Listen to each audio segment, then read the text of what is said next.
ನಮಸ್ಕಾರ ವೀಕ್ಷಕರೇ, ವಿಶೇಷ ಕಾರ್ಯಕ್ರಮಕ್ಕೆ ಸ್ವಾಗತ. ನಾನು ರಾಧಾ ಹಿರೇಗೌಡರ್. ಇವರ ತಂದೆ ಮಾಜಿ ಮುಖ್ಯಮಂತ್ರಿ ಮತ್ತು ಹಾಲಿ ಕೇಂದ್ರ ಸಚಿವ, ತಾತ ಮಾಜಿ ಪ್ರಧಾನಿ.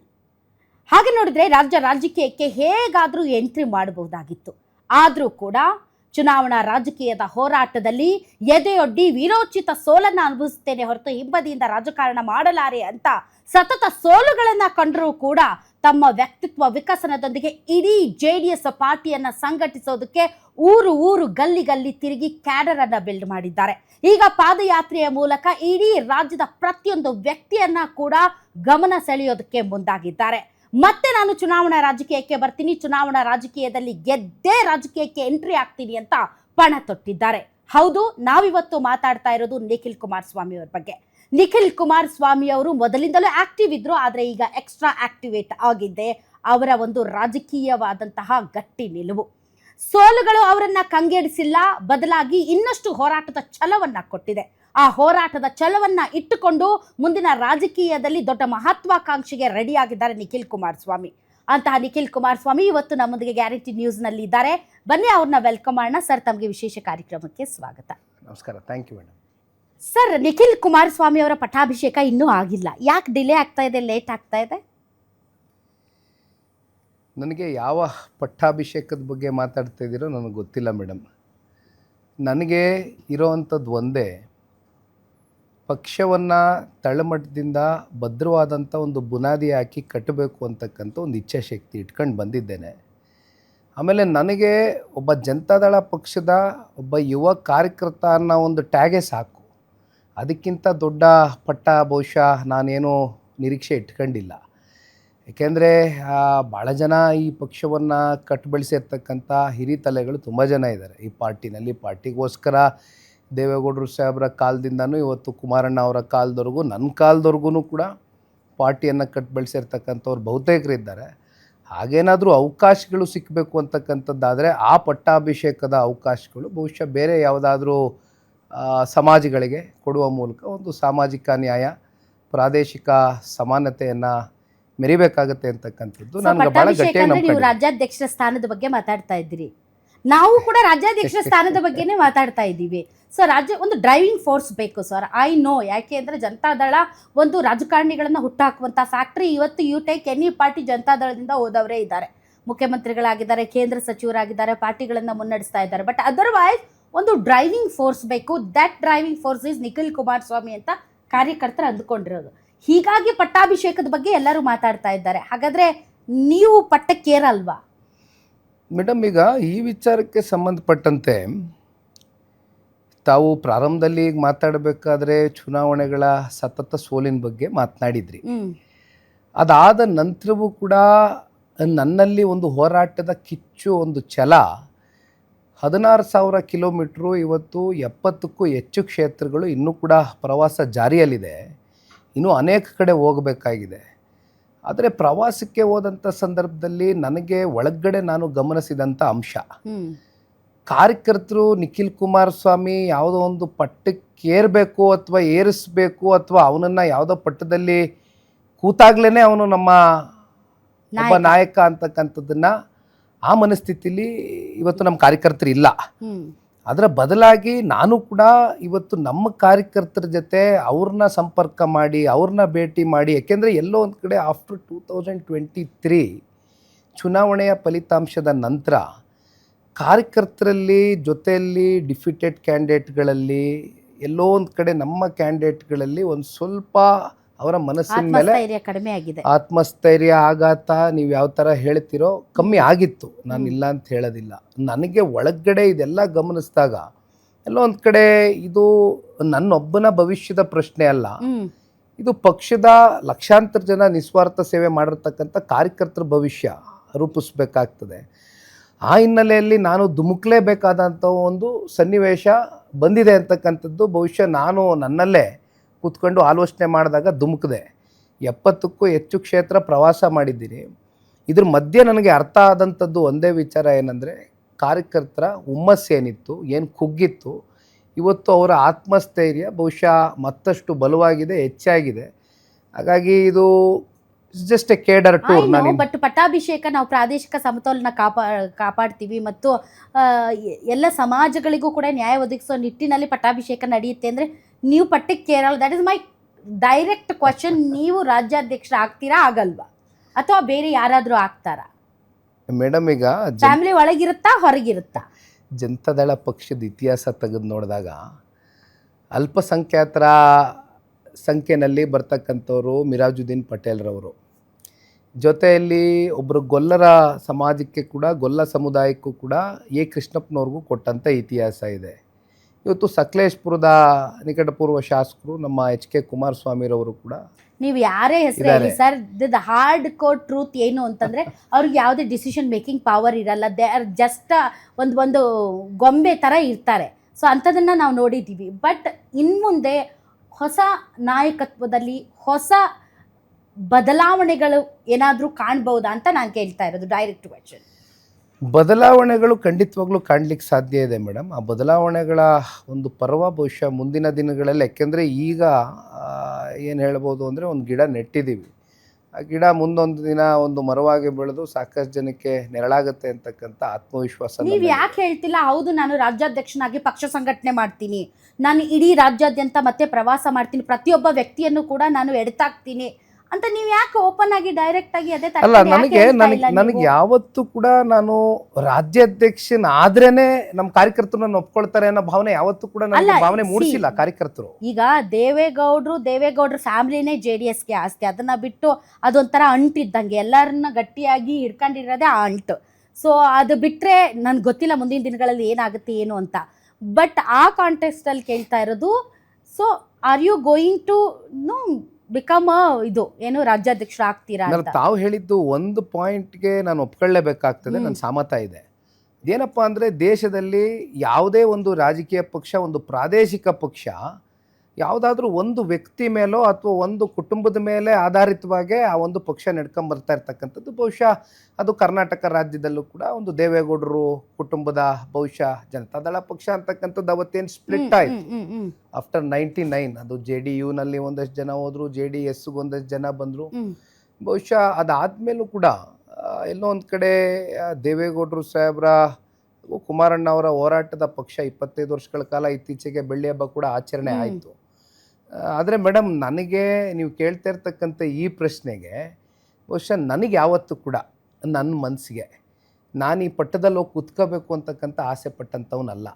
ಯಾಕೆಂದರೆ ನೀವು ಪ್ರಾರಂಭದಲ್ಲಿ ಒಂದು ಮಾತು ಹೇಳಿದ್ರಿ, ಹಿಂಬಾಗ್ಲಿಂದ ರಾಜಕಾರಣಕ್ಕೆ ನಿಖಿಲ್ ಬರಬಾರ್ದು ಅಂತ ಅಂದ್ಕೊಂಡಿದ್ದಾನೇನೋ ಅಂತಕ್ಕಂಥ ವಿಚಾರವಾಗಿ ನೀವು ಹೇಳಿದ್ರಿ. ಹೌದು, ನೀವು ಬರ್ಬೋದು ಆರಾಮಾಗಿ, ನಿಮ್ಮನ್ನ ಏನು ಬೇಕಾದರೂ ಮಾಡ್ಬೋದು. ಯಾಕಂದರೆ ನಿಮ್ಮ ತಾತನವರು ಪ್ರಧಾನಮಂತ್ರಿಗಳಾಗಿದ್ದವರು, ಈಗ ಕುಮಾರಸ್ವಾಮಿ ಅವರು is a very influenced person. So ನಿಮ್ಮನ್ನ ಹೇಗಾದರೂ ಮಾಡಿ ಯಾವುದಾದ್ರೂ ಒಂದು ಸರ್ಕಾರದ ಭಾಗ ಮಾಡ್ಬೋದಾಗಿತ್ತು. ಬಟ್ ಅದರ್ವೈಸ್ ನಿಮ್ಮ ಆಯ್ಕೆ, ನಾನು ಸೋತ್ರೂ ಪರವಾಗಿ ನಾನು ಚುನಾವಣಾ ರಾಜಕೀಯದಿಂದನೇ ಮೇಲೆದ್ದು ಬರಬೇಕು ಅನ್ನೋದು, that is the fighting spirit ನಾವು ನಿಮ್ಮಲ್ಲಿ ನೋಡಿರೋದು. ಸೊ ಬಿಡಿ, ರಾಜ್ಯಾಧ್ಯಕ್ಷರ ವಿಚಾರದಲ್ಲಿ ನೀವೇನು ನಮಗೆ ಕ್ಲಾರಿಟಿ ಕೊಡ್ತಾ ಇಲ್ಲ, ನಾವು ಅದನ್ನು ಪಕ್ಕಕ್ಕೆ ಇಡೋಣ. ಅದರ್ವೈಸ್ ಈ ಸತತ ಸೋಲುಗಳು ನಿಖಿಲ್ ಕುಮಾರಸ್ವಾಮಿ ಅವರನ್ನು ಯಾವ ರೀತಿ ಪಕ್ವ ಮಾಡಿದೆ ಸರ್?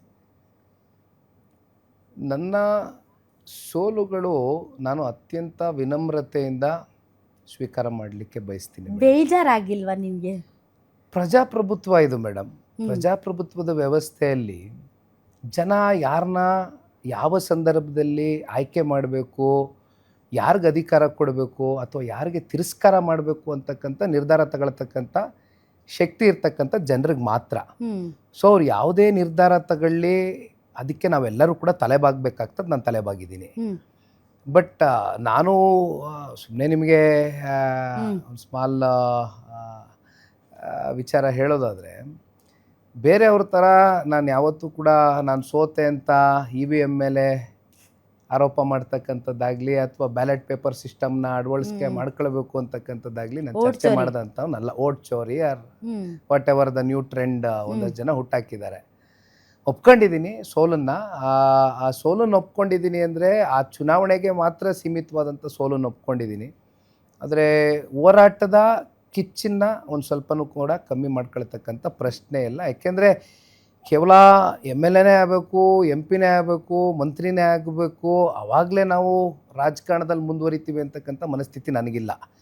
ನಾನು ಜನರ ಧ್ವನಿಯಾಗಿ ಕೆಲಸ ಮಾಡಬೇಕು, ಜನರ ಸಂಕಷ್ಟಗಳನ್ನ ಅರ್ಥ ಮಾಡ್ಕೊಳ್ಬೇಕು, ಹತ್ತಿರದಿಂದ ನೋಡಬೇಕು, ಗ್ರೌಂಡ್ ರಿಯಾಲಿಟಿ ಅರ್ಥ ಮಾಡ್ಕೊಳ್ಬೇಕು. ಮುಂದೊಂದು ದಿನ I don't know that one fine day ಜನ ಯಾವತ್ತು ನಿರ್ಧಾರ ಮಾಡ್ತಾರೆ, ಆ ಭಗವಂತ ಯಾವಾಗ ನನಗೆ ಒಂದು ಅನುಗ್ರಹ ಕಲ್ಪಿಸ್ತಾನೋ ಅವತ್ತು ಜನ ನನಗೆ ಕೊಟ್ಟಂಥ ಅಧಿಕಾರ ವಾಪಸ್ಸು ಜನರ ಸೇವೆಗೆ ಮುಡಿಪಿಡ್ತೀನಿ. Very clear. ಈಗ ನೀವು ಆಗಾಗ್ಗೆ ರಾಜ್ಯದ ಜ್ವಲಂತ ಸಮಸ್ಯೆಗಳ ಬಗ್ಗೆ ಮಾತಾಡ್ತಾ ಇರ್ತೀರಿ.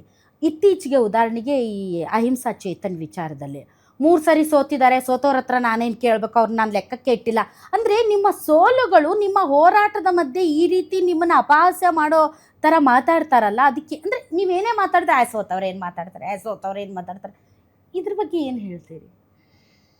ಸೋತವನು ಮನೇಲಿ ಕೂತ್ರೆ ಅದು ನಿಜವಾದ ಸೋಲು. ಸೋತಿದ್ದೀನಿ, ಜನ ನನ್ನ ಸೋಲಿಸ್ಬಿಟ್ಟಿದ್ದಾರೆ ಅಂತ ಮನೇಲಿ ಕೈಕಟ್ಟೆ ಹಾಕ್ಕೊಂಡು ಕೂತ್ಕೊಂಡ್ರೆ ಅದು ನಿಜವಾದ ಸೋಲು. ಆದರೆ ನಾನು ಸೋತಿರೋದು ಚುನಾವಣಾ ರಾಜಕಾರಣದಲ್ಲಿ. ನಾನು ಜನರಿಗೆ ಸೇವೆ ಮಾಡ್ತಕ್ಕಂಥ ನನ್ನಲ್ಲಿರ್ತಕ್ಕಂಥ ಇಚ್ಛಾಶಕ್ತಿ ಇರ್ಬೋದು, ಆ ಮನಸ್ಥಿತಿ ಇರ್ಬೋದು, ಅದರಲ್ಲಿ ನಾನು ಸೋಲನ್ನು ಒಪ್ಕೊಳ್ತಕ್ಕಂಥ ಪ್ರಶ್ನೆ ಇಲ್ಲ.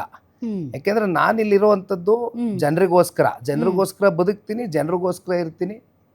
ಜನರು ಮುಂದೊಂದು ದಿನ, ನಾನು ಮತ್ತೆ ಹೇಳ್ತಾ ಇದ್ದೀನಿ, ಅವಕಾಶ ಕೊಟ್ಟಂಥ ಸಂದರ್ಭದಲ್ಲಿ ವಾಪಸ್ ಜನರ ಪರವಾಗಿ ನಿಂತ್ಕೊತೀನಿ. ಆದರೆ ಮೇಡಮ್, ಇವತ್ತು ಭಾಳಷ್ಟು ಜನ ಮಾತಾಡ್ತಾರೆ, ಸೋಷಿಯಲ್ ಮೀಡಿಯಾ ಯುಗ, ಎಲ್ರಿಗೂ ಒಂದು ವಾಕ್ ಸ್ವಾತಂತ್ರ್ಯ ಇದೆ. They are having freedom of speech, freedom of thought ಎಲ್ಲವೂ ಕೂಡ ಇದ್ದಂಥ ಸಂದರ್ಭದಲ್ಲಿ ಸ್ವಾಭಾವಿಕವಾಗಿ ಮಾತಾಡ್ತಾರೆ. ಅದನ್ನು ಭಾಳ ಮನಸ್ಸಿಗೆ ತಗೊಂಡು ಹೋಗ್ತಕ್ಕಂಥದ್ದು ಆಗಬಾರ್ದು. ಬಟ್ ನಾನು ಅಬ್ಸರ್ವ್ ಮಾಡಿರೋದು, ಇವಾಗ ತಂದೆಯವರು ಮತ್ತು ನಿಮ್ಮ ತಾತನವರು BJP ಜೊತೆಗೆ ಮೈತ್ರಿ ಮಾಡ್ಕೊಂಡಿದ್ದಾರೆ. ಬಟ್ ಮೈತ್ರಿ ಮಾಡ್ಕೊಂಡ್ರು ಕೂಡ ಅವ್ರು ಮಾತಾಡದೇ ಇರುವಂಥ ಹಲವಾರು ಲೋಕಲ್ ಇಶ್ಯೂಸ್, ಪ್ರಾದೇಶಿಕ ವಿಚಾರಗಳಾಗಿರ್ಬೋದು, ಅಥವಾ ಕನ್ನಡದ ವಿಚಾರ ಆಗಿರ್ಬೋದು, ಕರ್ನಾಟಕದ ವಿಚಾರವಾಗಿರ್ಬೋದು, ತಾವು ತುಂಬ ವೋಕಲ್ ಇದ್ದೀರಿ, ಅದ್ರ ಬಗ್ಗೆ ಓಪನ್ ಆಗಿ ಮಾತಾಡಿದ್ದೀರಿ. ಪಾರ್ಟಿ ಸ್ಟ್ಯಾಂಡ್ ಆಗಲಿ, ಮೈತ್ರಿ ಸ್ಟ್ಯಾಂಡ್ ಬಿಟ್ಟು ತಾವು ಮಾತಾಡ್ತಾ ಇದ್ದೀರಿ. ಸೊ ಈ ಗಟ್ಟಿ ನಿಲುವು ಅಂತಂದರೆ ನನ್ನ ತಂದೆ ಏನು ಅಂದ್ಕೊಂಡ್ಬಿಡ್ತಾರೋ ಅಥವಾ ಮೈತ್ರಿ ಪಕ್ಷಗಳು ಏನು ಅಂದ್ಕೊಂಡ್ಬಿಡ್ತಾವೋ ಆ ಮುಲಾಜಿಗೆ ಬಗ್ಗದೆ ಮಾತಾಡೋದಿದೆಯಲ್ಲ, ಅದಕ್ಕೆ ಮನೆಯಲ್ಲಿ ನಿಮ್ಮ ತಂದೆಯವ್ರು ಏನಾದರೂ ಹೇಳಿದ್ದುಂಟಾ, ನೀನೇನು ಡಿಫ್ರೆಂಟಾಗಿ ಮಾತಾಡ್ತೀಯ ಆ ಥರ ಅಂತ? ದೇವೇಗೌಡರು ಸಾಹೇಬ್ರದಾಗಲಿ, ಕುಮಾರಣ್ಣ ಅವ್ರದ್ದಾಗಲಿ, ನಿಖಿಲ್ ಕುಮಾರಸ್ವಾಮಿದಾಗಲಿ, ಅಥವಾ ಯಾವುದೇ ಒಬ್ಬ ಪಕ್ಷದ ಜನತಾದಳ ಪಕ್ಷದ ಕಾರ್ಯಕರ್ತರದಾಗಲಿ ಕನ್ನಡದ ಅಸ್ಮಿಯತೆ, ಭಾಷೆ, ನೆಲ, ಜಲ ವಿಚಾರಕ್ಕೆ ಬಂದಂಥ ಸಂದರ್ಭದಲ್ಲಿ ನಮ್ಮೆಲ್ಲರ ನಿಲುವು ಭಾಳ ಗಟ್ಟಿ ನಿಲುವು ಒಂದೇ ಆಗಿರುತ್ತೆ.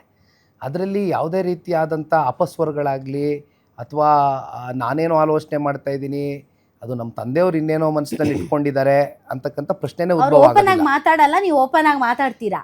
That is the difference. ಅಲ್ಲ, ನಾವು ವೋಕಲ್ ಆಗಿ ಮಾತಾಡಲೇಬೇಕಾಗ್ತದೆ ಮೇಡಮ್ ಎಷ್ಟೊಂದು ಸಂದರ್ಭದಲ್ಲಿ. ಯಾಕೆಂದರೆ ನಾನು ಮತ್ತೆ ಹೇಳಿದೆ, ಫ್ರೀಡಮ್ ಆಫ್ ಸ್ಪೀಚ್ ಇದೆ, ಯಾರು ಏನು ಬೇಕಾದ್ರೂ ಮಾತಾಡ್ಬೋದು. ನನಗೆ ಏನು ಸರಿ ಅನಿಸುತ್ತೆ ಜನರ ಪರವಾಗಿ, ಅದರಲ್ಲೂ ಎಸ್ಪೆಷಲಿ ಯೋಚನೆ ಮಾಡಲ್ವಾ, ಈ ಪಾರ್ಟಿ ಲೈನ್ ಹಿಂಗಿದೆ, ನಮ್ದು ಮೈತ್ರಿ ಪಾರ್ಟಿ ಲೈನ್ ಹಿಂಗಿದೆ, ನಾನು ಈ ಲೈನ್ ಒಳಗಡೆನೆ ಮಾತಾಡಬೇಕು, ಆ ಥರದ ನಿಮಗೆ ಬ್ಯಾರಿಯರ್ಸ್? ಇವತ್ತು there is no barriers. I am free. ಯಾಕೆಂದರೆ ನನಗೊಂದು ಜವಾಬ್ದಾರಿ ಇದೆ. ನಾನು ಜನಿಸಿರ್ತಕ್ಕಂಥದ್ದು ಕನ್ನಡ ನಾಡಿನಲ್ಲಿ, ಕನ್ನಡ ನಾಡಿನ ಒಬ್ಬ ಪ್ರಜೆ ನಾನು. ಹಾಗಾಗಿ ನಮ್ಮ ಪ್ರಾದೇಶಿಕ ಪಕ್ಷ ಅಂತ ಇದ್ದಂಗೆ, ಯಾಕೆಂದರೆ ಪ್ರಾದೇಶಿಕ ಪಕ್ಷಗಳು ಯಾವುವು ಕೂಡ ಹೆಚ್ಚಾಗಿ ಉಳಿಲಿಲ್ಲ. ಆಯಾ ಸಂದರ್ಭದಲ್ಲಿ ರಾಜಕೀಯಕ್ಕೋಸ್ಕರ ಆಯಾ ಚುನಾವಣೆಗೆ ಕಟ್ಟಿದ್ರು, ಅಲ್ಲಿಂದ ಮುಚ್ಚಿದ್ರು ಪಕ್ಷ. ಒಂದಷ್ಟು ಪಕ್ಷಗಳು ಹಲವು ದಿನಗಳಲ್ಲಿ ಕ್ಲೋಸ್ ಆದಂಥದ್ದು ನೋಡಿದ್ದೀವಿ. ಆದರೆ 25 ವರ್ಷಗಳ ಕಾಲ ಕನ್ನಡಿಗರು ನಮ್ಮನ್ನು ಹರಿಸಿ ಬೆಳೆಸಿ ಸಲ್ಲಿಸಿ ಸಾಕಿರ್ತಕ್ಕಂಥ ಜನ ಏನಿದ್ದಾರೆ, ಅವ್ರಿಗೆ ನಾನು ಮೋಸ ಮಾಡೋಕ್ಕೆ ರೆಡಿ ಇಲ್ಲ. ನನಗೆ ನಾನು ಮೋಸ ಮಾಡ್ಕೊಳ್ಳೋಕ್ಕೆ ರೆಡಿ ಇಲ್ಲ. ಹಾಗಾಗಿ I am very vocal about it. ನಾನು ಇನ್ಯಾವುದೇ ಬೇರೆ ಒಂದು ಥಾಟು ನನ್ನ ತಲೆನಲ್ಲಿಲ್ಲ. ಈ ವಿಚಾರಕ್ಕೆ ಸಂಬಂಧಪಟ್ಟಂತೆ ಯಾರು ಏನು ಅನ್ಕೊಳ್ತಾರೆ, ಏನು ಬಿಡ್ತಾರೆ, ನನಗೆ ಏನು ಸರಿ ಅನಿಸುತ್ತೆ ನಮ್ಮ ನಾಡಿನ ಜನತೆಯ ಪರವಾಗಿ ನಾನು ಧ್ವನಿ ಗೂಡಿಸ್ತೀನಿ. ಈಗ ಚೇತನ್ ಅವರೇ ಹೇಳಿದ್ರು, ನಾನು ಅವ್ರನ್ನ ಲೆಕ್ಕಕ್ಕಿಟ್ಟಿಲ್ಲ ಅಂತ. ಸೊ ಜನ ಲೆಕ್ಕಕ್ಕೆ ಇಟ್ಕೋಬೇಕು ನಿಮಗೆ ಅಂದರೆ ನೀವೇನು ಮಾಡಬೇಕು ಸರ್? ಅದು ಜನ ನಿರ್ಧಾರ ಮಾಡ್ತಾರಲ್ವ ಮೇಡಮ್. ನಮ್ಮ ಹೋರಾಟಗಳು ನಿರಂತರವಾಗಿರಬೇಕಾಗ್ತದೆ. ಯಾವುದೋ ಒಂದು ಉದ್ದೇಶಕ್ಕೋಸ್ಕರ ನಾವು ಹೋರಾಟ ಮಾಡ್ತೇವೆ ಅಥವಾ ಆ ಹೋರಾಟಕ್ಕೆ ನಮಗೆ ತತ್ಕ್ಷಣ ಅದು ಪ್ರತಿಫಲ ಕೊಡದೆ ಹೋಗ್ಬೋದು. ರಾಜಕಾರಣ ಅಂತಕ್ಕಂಥದ್ದು ಇವತ್ತಿನ ಯುವಕರಿಗೆ ನನಗನ್ಸಿದ ಮಟ್ಟಕ್ಕೆ ಒಂದು ತಾಳ್ಮೆ ಅಂತಕ್ಕಂಥದ್ದು ಬೆಳೆಸ್ಕೊಳ್ಬೇಕಾಗ್ತದೆ. ಜೊತೆಯಲ್ಲಿ ವಿಚಾರದ ಬಗ್ಗೆ ಭಾಳ ಡೀಪಾಗಿ ಅಧ್ಯಯನ ಮಾಡ್ತಕ್ಕಂಥದ್ದು ಕೂಡ ಆಗಬೇಕಾಗ್ತದೆ. ಇವೆರಡೂ ಕೂಡ ನಾನು ಬೆಳೆಸ್ಕೊಂಡು ಹೋಗ್ತಾ ಇದ್ದೀನಿ. ಅಂದರೆ ಕಲ್ಟಿವೇಟ್ ಮಾಡ್ಕೊಂಡು ಹೋಗ್ತಾ ಇದ್ದೀನಿ. ಹಾಗಾಗಿ ಜನ ಇವತ್ತು ತಿರಸ್ಕಾರ ಮಾಡಿರ್ಬೋದು, ನಾಳೆ ಇದೇ ಜನ ಮೆರೆಸ್ಬೋದು. ಆದರೆ ಜನ ನಮ್ಗೆ ಅವಕಾಶ ಕೊಟ್ಟಾಗ ಇವತ್ತು ನಾವೇನು ಸೋತಿದ್ದೀವಿ ಅಂತ ನಾನು ಕುಗ್ತಕ್ಕಂಥ ಪ್ರಶ್ನೆ ಇಲ್ಲ, ಗೆದ್ದಾಗ ಇಕ್ತಕ್ಕಂಥ ಪ್ರಶ್ನೆ ಇಲ್ಲ. ಒಂದೇ ರೀತಿ ಇರ್ತಾನೆ ನಿಖಿಲ್ ಕುಮಾರಸ್ವಾಮಿ, ಅದ್ರಲ್ಲಿ ಭಾಳ ಸ್ಪಷ್ಟ. ಚುನಾವಣೆಯಲ್ಲಿ ಸೋತಿದ್ದೀನಿ, ಆದರೆ ಹೋರಾಟದಲ್ಲಿ ಸೋತಿಲ್ಲ, ನನ್ನ ಹೋರಾಟ ಅಚ್ಚಲ್ಲ. ನನ್ನ ಹೋರಾಟ ಯಾವತ್ತೂ ಸೋಲಲ್ಲ. ಜನರೊಂದಿಗೆ ಜನತಾದಳ ಅಂತ ಮಾಡಿದ್ರಿ ಅಲ್ವಾ ಸರ್? ಜನರೊಂದಿಗೆ ಜನತಾದಳ ಕಾರ್ಯಕ್ರಮ ಮಾಡಿದ್ರಿ, ತುಂಬ ಸ್ಪೀಡಾಗಿ ಹೊರಟ್ರಿ. ಈಗ ಎಲ್ಲಿದ್ದೀರಿ? ಯಾವ ಸ್ಟಾಪಲ್ಲಿದ್ದೀರಿ? ಮೇಡಮ್, ಜನರೊಂದಿಗೆ ಜನತಾದಳ ಕಾರ್ಯಕ್ರಮ ನಾನು ಯಾವತ್ತೂ ಕೂಡ, ಯಾಕೆಂದರೆ ಒಂದು ನಮ್ಮ ಮೇಲೆ ರಾಜಕೀಯ ವಿರೋಧಿಗಳು ನಾನಾ ರೀತಿ ವಿಶ್ಲೇಷಣೆ ಮಾಡ್ತಾರೆ, ಹಳೆ ಮೈಸೂರು ಪ್ರಾಂತ್ಯಕ್ಕೆ ಸೀಮಿತವಾಗಿರ್ತಕ್ಕಂಥ ಪಕ್ಷ ಅಂತ. ನಾನು ಮೊದಲನೇ ಹಂತದಲ್ಲಿ ಏನು ಜನರೊಂದಿಗೆ ಜನತಾದಳ ಕಾರ್ಯಕ್ರಮ ಓಡಾಡೋಕ್ಕೆ ಶುರು ಮಾಡಿದೆ, ರಾಜ್ಯ ಪ್ರವಾಸ ಒಂದು ಕ್ಯಾಲೆಂಡರ್ ಹಾಕಿದೆ. ಆಗ ಕೇವಲ ಹಳೆ ಮೈಸೂರು ಪ್ರಾಂತ್ಯನೇ ನಾನು ಆಯ್ಕೆ ಮಾಡ್ಕೊಳ್ಳಿಲ್ಲ, ಬದಲಾಗಿ ಕಲ್ಯಾಣ ಕರ್ನಾಟಕಕ್ಕೆ ಹೋದೆ, ಕಿತ್ತೂರು ಕರ್ನಾಟಕಕ್ಕೆ ಬಂದೆ, ಮಧ್ಯ ಕರ್ನಾಟಕಕ್ಕೆ ಹೋಗಿದ್ದೀನಿ, ಉತ್ತರ ಕನ್ನಡಕ್ಕೆ ಹೋಗಿದ್ದೀನಿ, ಓವರಾಲ್ ಪ್ಯಾನ್ ಕರ್ನಾಟಕ ಓಡಾಡಿದ್ದೀನಿ. ಈಗ 71ನೇ ಕ್ಷೇತ್ರ ಮೊನ್ನೆಯ ದಿನ ದೊಡ್ಡಬಳ್ಳಾಪುರದಲ್ಲಿ ಮುಕ್ತಾಯ ಆಗಿದೆ. ಮತ್ತು ಮೈಸೂರಿನಲ್ಲಿ ಮುಖ್ಯಮಂತ್ರಿಗಳ ಕ್ಷೇತ್ರಕ್ಕೂ ಕೂಡ ನಾಡಿದ್ದ ದಿನ ಪ್ರವಾಸವನ್ನು ಕೈಗೆತ್ಕೊಂಡಿದ್ದೀನಿ. ಹಾಗಾಗಿ ನನಗೆ ನಮ್ಮ ವೋಟರ್ಸ್ ಎಷ್ಟು ಜನ ಇದ್ದಾರೆ ಅಥವಾ ನಮ್ಮ ಕೇಡರ್ಸ್ ಎಷ್ಟು ಜನ ಇದ್ದಾರೆ ಅಂತ ಲೆಕ್ಕಾಚಾರದ ಮೇಲೆ ನಾನು ಪ್ರವಾಸ ಮಾಡ್ತಾ ಇಲ್ಲ. ಏಕೆಂದರೆ ಜನತಾದಳ ಪಕ್ಷದ ಕೇಡರ್ಸ್ ಇರ್ಬೋದು, ವೋಟರ್ಸ್ ಇರ್ಬೋದು, ಪ್ಯಾನ್ ಕರ್ನಾಟಕ ಸ್ಪ್ರೆಡ್ ಔಟ್ ಆಗಿದ್ದಾರೆ. ಸೊ ಎಲ್ರಿಗೂ ನಾನು ರೀಚ್ ಔಟ್ ಆಗ್ತಕ್ಕಂಥ ಪ್ರಯತ್ನ ಮಾಡಬೇಕು. ಒಟ್ಟಾರೆಯಾಗಿ ಕೇಡರ್ ಬಿಲ್ಡಿಂಗ್ನ ಒಂದು ಆರ್ಗನೈಸೇಷನಲ್ ಆಗಿ ಏನೊಂದು ಪಾರ್ಟಿ ತಳಮಟ್ಟದಿಂದ ಕಟ್ಟಬೇಕು ಅಂತಕ್ಕಂಥ ಚಿಂತನೆ ಇಟ್ಕೊಂಡು ಹೊರಟಿದ್ದೀನಿ. ಅದಕ್ಕೆ ಬ್ರೇಕ್ ಆಗ್ತಕ್ಕಂಥ ಪ್ರಶ್ನೆ ಇಲ್ಲ, ಅದಂತೂ ಭಾಳ ಸ್ಪಷ್ಟ. ಈಗ ಪ್ರಾದೇಶಿಕ ಪಕ್ಷ ಅನ್ನುವಂಥ ಹಣೆಪಟ್ಟಿಯೊಂದಿಗೆ ತಾವು ರಾಷ್ಟ್ರದಲ್ಲಿ ಈಗ ಮೈತ್ರಿ ಮಾಡಿಕೊಂಡು ಕೇಂದ್ರ ಸಚಿವರಾಗಿದ್ದಾರೆ ಕುಮಾರಸ್ವಾಮಿ ಅವರು.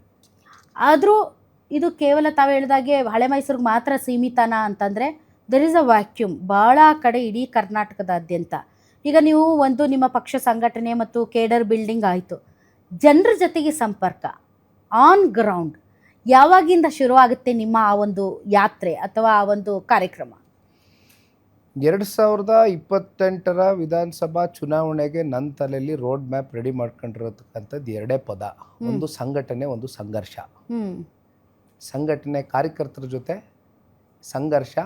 ಇವತ್ತಿನ ಈ ರಾಜ್ಯ ಸರ್ಕಾರ ರಾಜ್ಯದ ಜನತೆಗೆ ಎಲ್ಲಿ ದೂಡಿದೆ, ಯಾವ ವ್ಯವಸ್ಥೆಗಳಲ್ಲಿ ಬದಲಾವಣೆ ತರಬೇಕಾಗಿದೆ ಮುಂದಿನ ದಿನಗಳಲ್ಲಿ, ಅದ್ರ ವಿರುದ್ಧವಾದಂಥ ಸಂಘರ್ಷ. I am very clear about it. ನನ್ನ ತಲೆಯಲ್ಲಿ ರೋಡ್ ಮ್ಯಾಪ್ ರೆಡಿ ಮಾಡ್ಕೊಂಡಿದ್ದೀನಿ. ಇವತ್ತು ನಾನೇನು ಕೇಡರ್ನ ಟಚ್ ಮಾಡಿ ಬರಬೇಕಾಗಿತ್ತು, ಕೇಡರಲ್ಲಿ ಒಂದು ಆತ್ಮಸ್ಥೈರ್ಯ ಕುಗ್ಗಿತ್ತು, ಆ ಕೆಲಸ ನಾನು ಮಾಡ್ತಾ ಹೋಗ್ತಾ ಇದ್ದೀನಿ.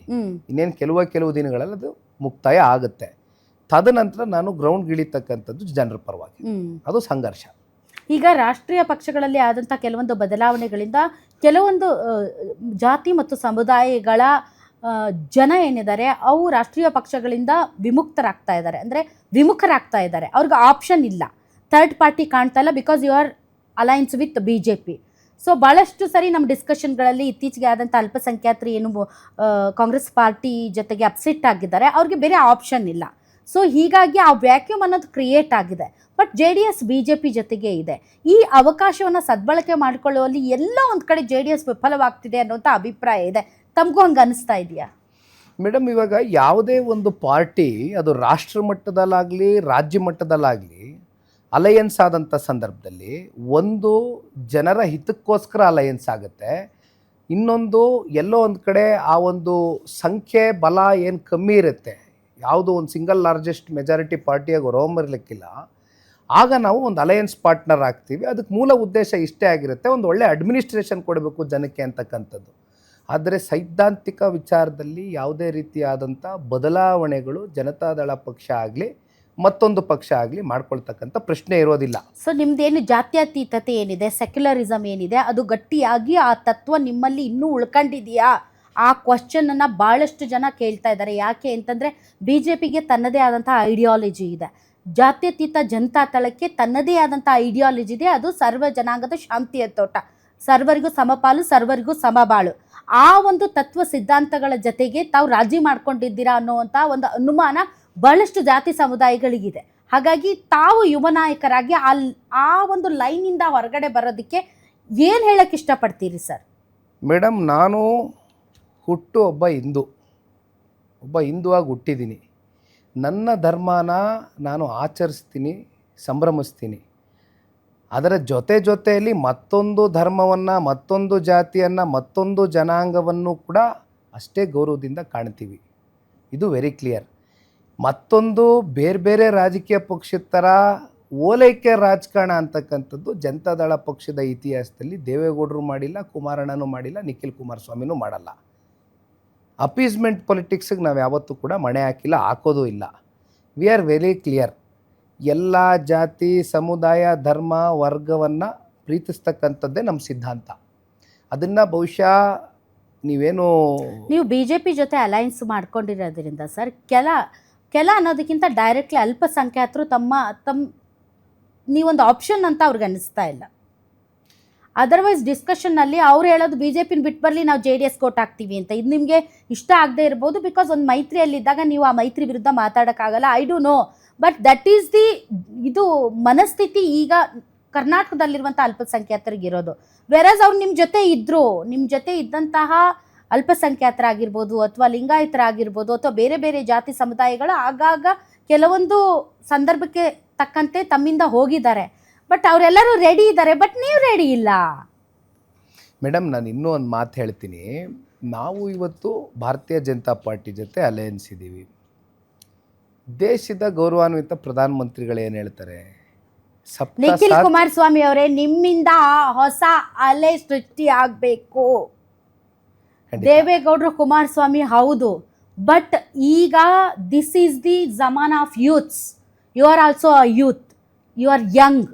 ಸೋಲುಗಳು ತಮಗೆ ಪಾಠ ಕಲಿಸಿಕೊಟ್ಟಿದೆ, ತಮ್ಮನ್ನ ಪಕ್ವ ಮಾಡಿದೆ, ಹೋರಾಟದ ಛಲ ಇದೆ, ಇಡೀ ರಾಜ್ಯಾದ್ಯಂತ ಸುತ್ತುತ್ತಾ ಇದ್ದೀರಿ. ಎಲ್ಲರನ್ನ ಸೆಳೆದು ಆ ಹಳೆ ಜಾತ್ಯತೀತ ಜನತಾದಳವನ್ನು ಮಾಡಬಹುದು, ಆ ಶಕ್ತಿ ನಿಮಗಿದೆ. ಬಟ್ ನೀವು ಅದನ್ನು ತೋರಿಸ್ಬೇಕಷ್ಟೇ ಜನರಿಗೆ. ಅದನ್ನು ಹೆಂಗೆ ಮಾಡ್ತೀರಿ? I don't know. ಮೇಡಮ್, ಈಗ ನಾನು ಪ್ರಾರಂಭದಲ್ಲಿ ನಿಮ್ಗೆ ಹೇಳಿದ್ದೀನಿ, ನಾವು ಎಲ್ಲರನ್ನೂ ಪ್ರೀತಿಸ್ತೀವಿ, ಎಲ್ಲರನ್ನೂ ಗೌರವಿಸ್ತೀವಿ. ಅಲ್ಟಿಮೇಟ್ಲಿ ಚುನಾವಣಾ ರಾಜಕಾರಣ ಅಂತ ಬಂದಾಗ ಎಲ್ಲೋ ಒಂದು ಕಡೆ ಅಲ್ಪಸಂಖ್ಯಾತರು ನಮ್ಮ ಜೊತೆಯಲ್ಲಿ ಭಾರತೀಯ ಜನತಾ ಪಾರ್ಟಿ ಜೊತೆ ನಮ್ಮ ಒಂದು ಅಲಯನ್ಸ್ ಏನಿದೆ, ಆ ಕಾರಣದಿಂದ ನಮ್ಮ ಕೈ ಬಿಟ್ಟು ಹೋಗ್ತಾರೆ ಅಥವಾ ಹೋಗಿದ್ದಾರೆ ಅಂತಕ್ಕಂಥ ಪ್ರಶ್ನೆ ತಾವು ಕೇಳ್ತಾ ಇದ್ದೀವಿ. ಮೇಡಮ್, ನಾನು ಚುನಾವಣೆ ರಾಜಕಾರಣಕ್ಕೆ ಸಂಬಂಧಪಟ್ಟಂತೆ ಮಾತಾಡೋದಿಲ್ಲ. ನಾನು ಸನ್ಮಾನ್ಯ ಕುಮಾರಣ್ಣ ಅವರ ಮಾನವೀಯತೆ ಗುಣಗಳೇನಿದೆ, ಏಕೆಂದರೆ ನಮ್ಮ ಮನೆ ಮುಂದೆ ಇವತ್ತಿಗೂ ನೀವು ಬಂದರೆ ತಾವು ಬಹುಶಃ ಗಮನಿಸಿರ್ತೀರಿ. ನನ್ನ ಯಾರೋ ಸೋಷಿಯಲ್ ಮೀಡಿಯಲ್ಲಿ ನಮ್ಮ ಹುಡುಗರೇ ಯಾರೋ ಒಂದು ವಿಡಿಯೋ ಮಾಡಿ ಹಾಕಿದರು. ಅಧಿಕಾರ ಇದ್ದರೂ ಕುಮಾರಣ್ಣ ಅವರು, ಅಧಿಕಾರ ಇಲ್ಲದೆ ಹೋದರು ಭಾಳ ಜನ ಮನೆ ಹತ್ರ ಕೆಲಸ ಕೇಳ್ಕೊಂಬರ್ತಾರೆ, ಆರೋಗ್ಯದ ಸಮಸ್ಯೆ ಹೇಳ್ಕೊಂಬರ್ತಾರೆ.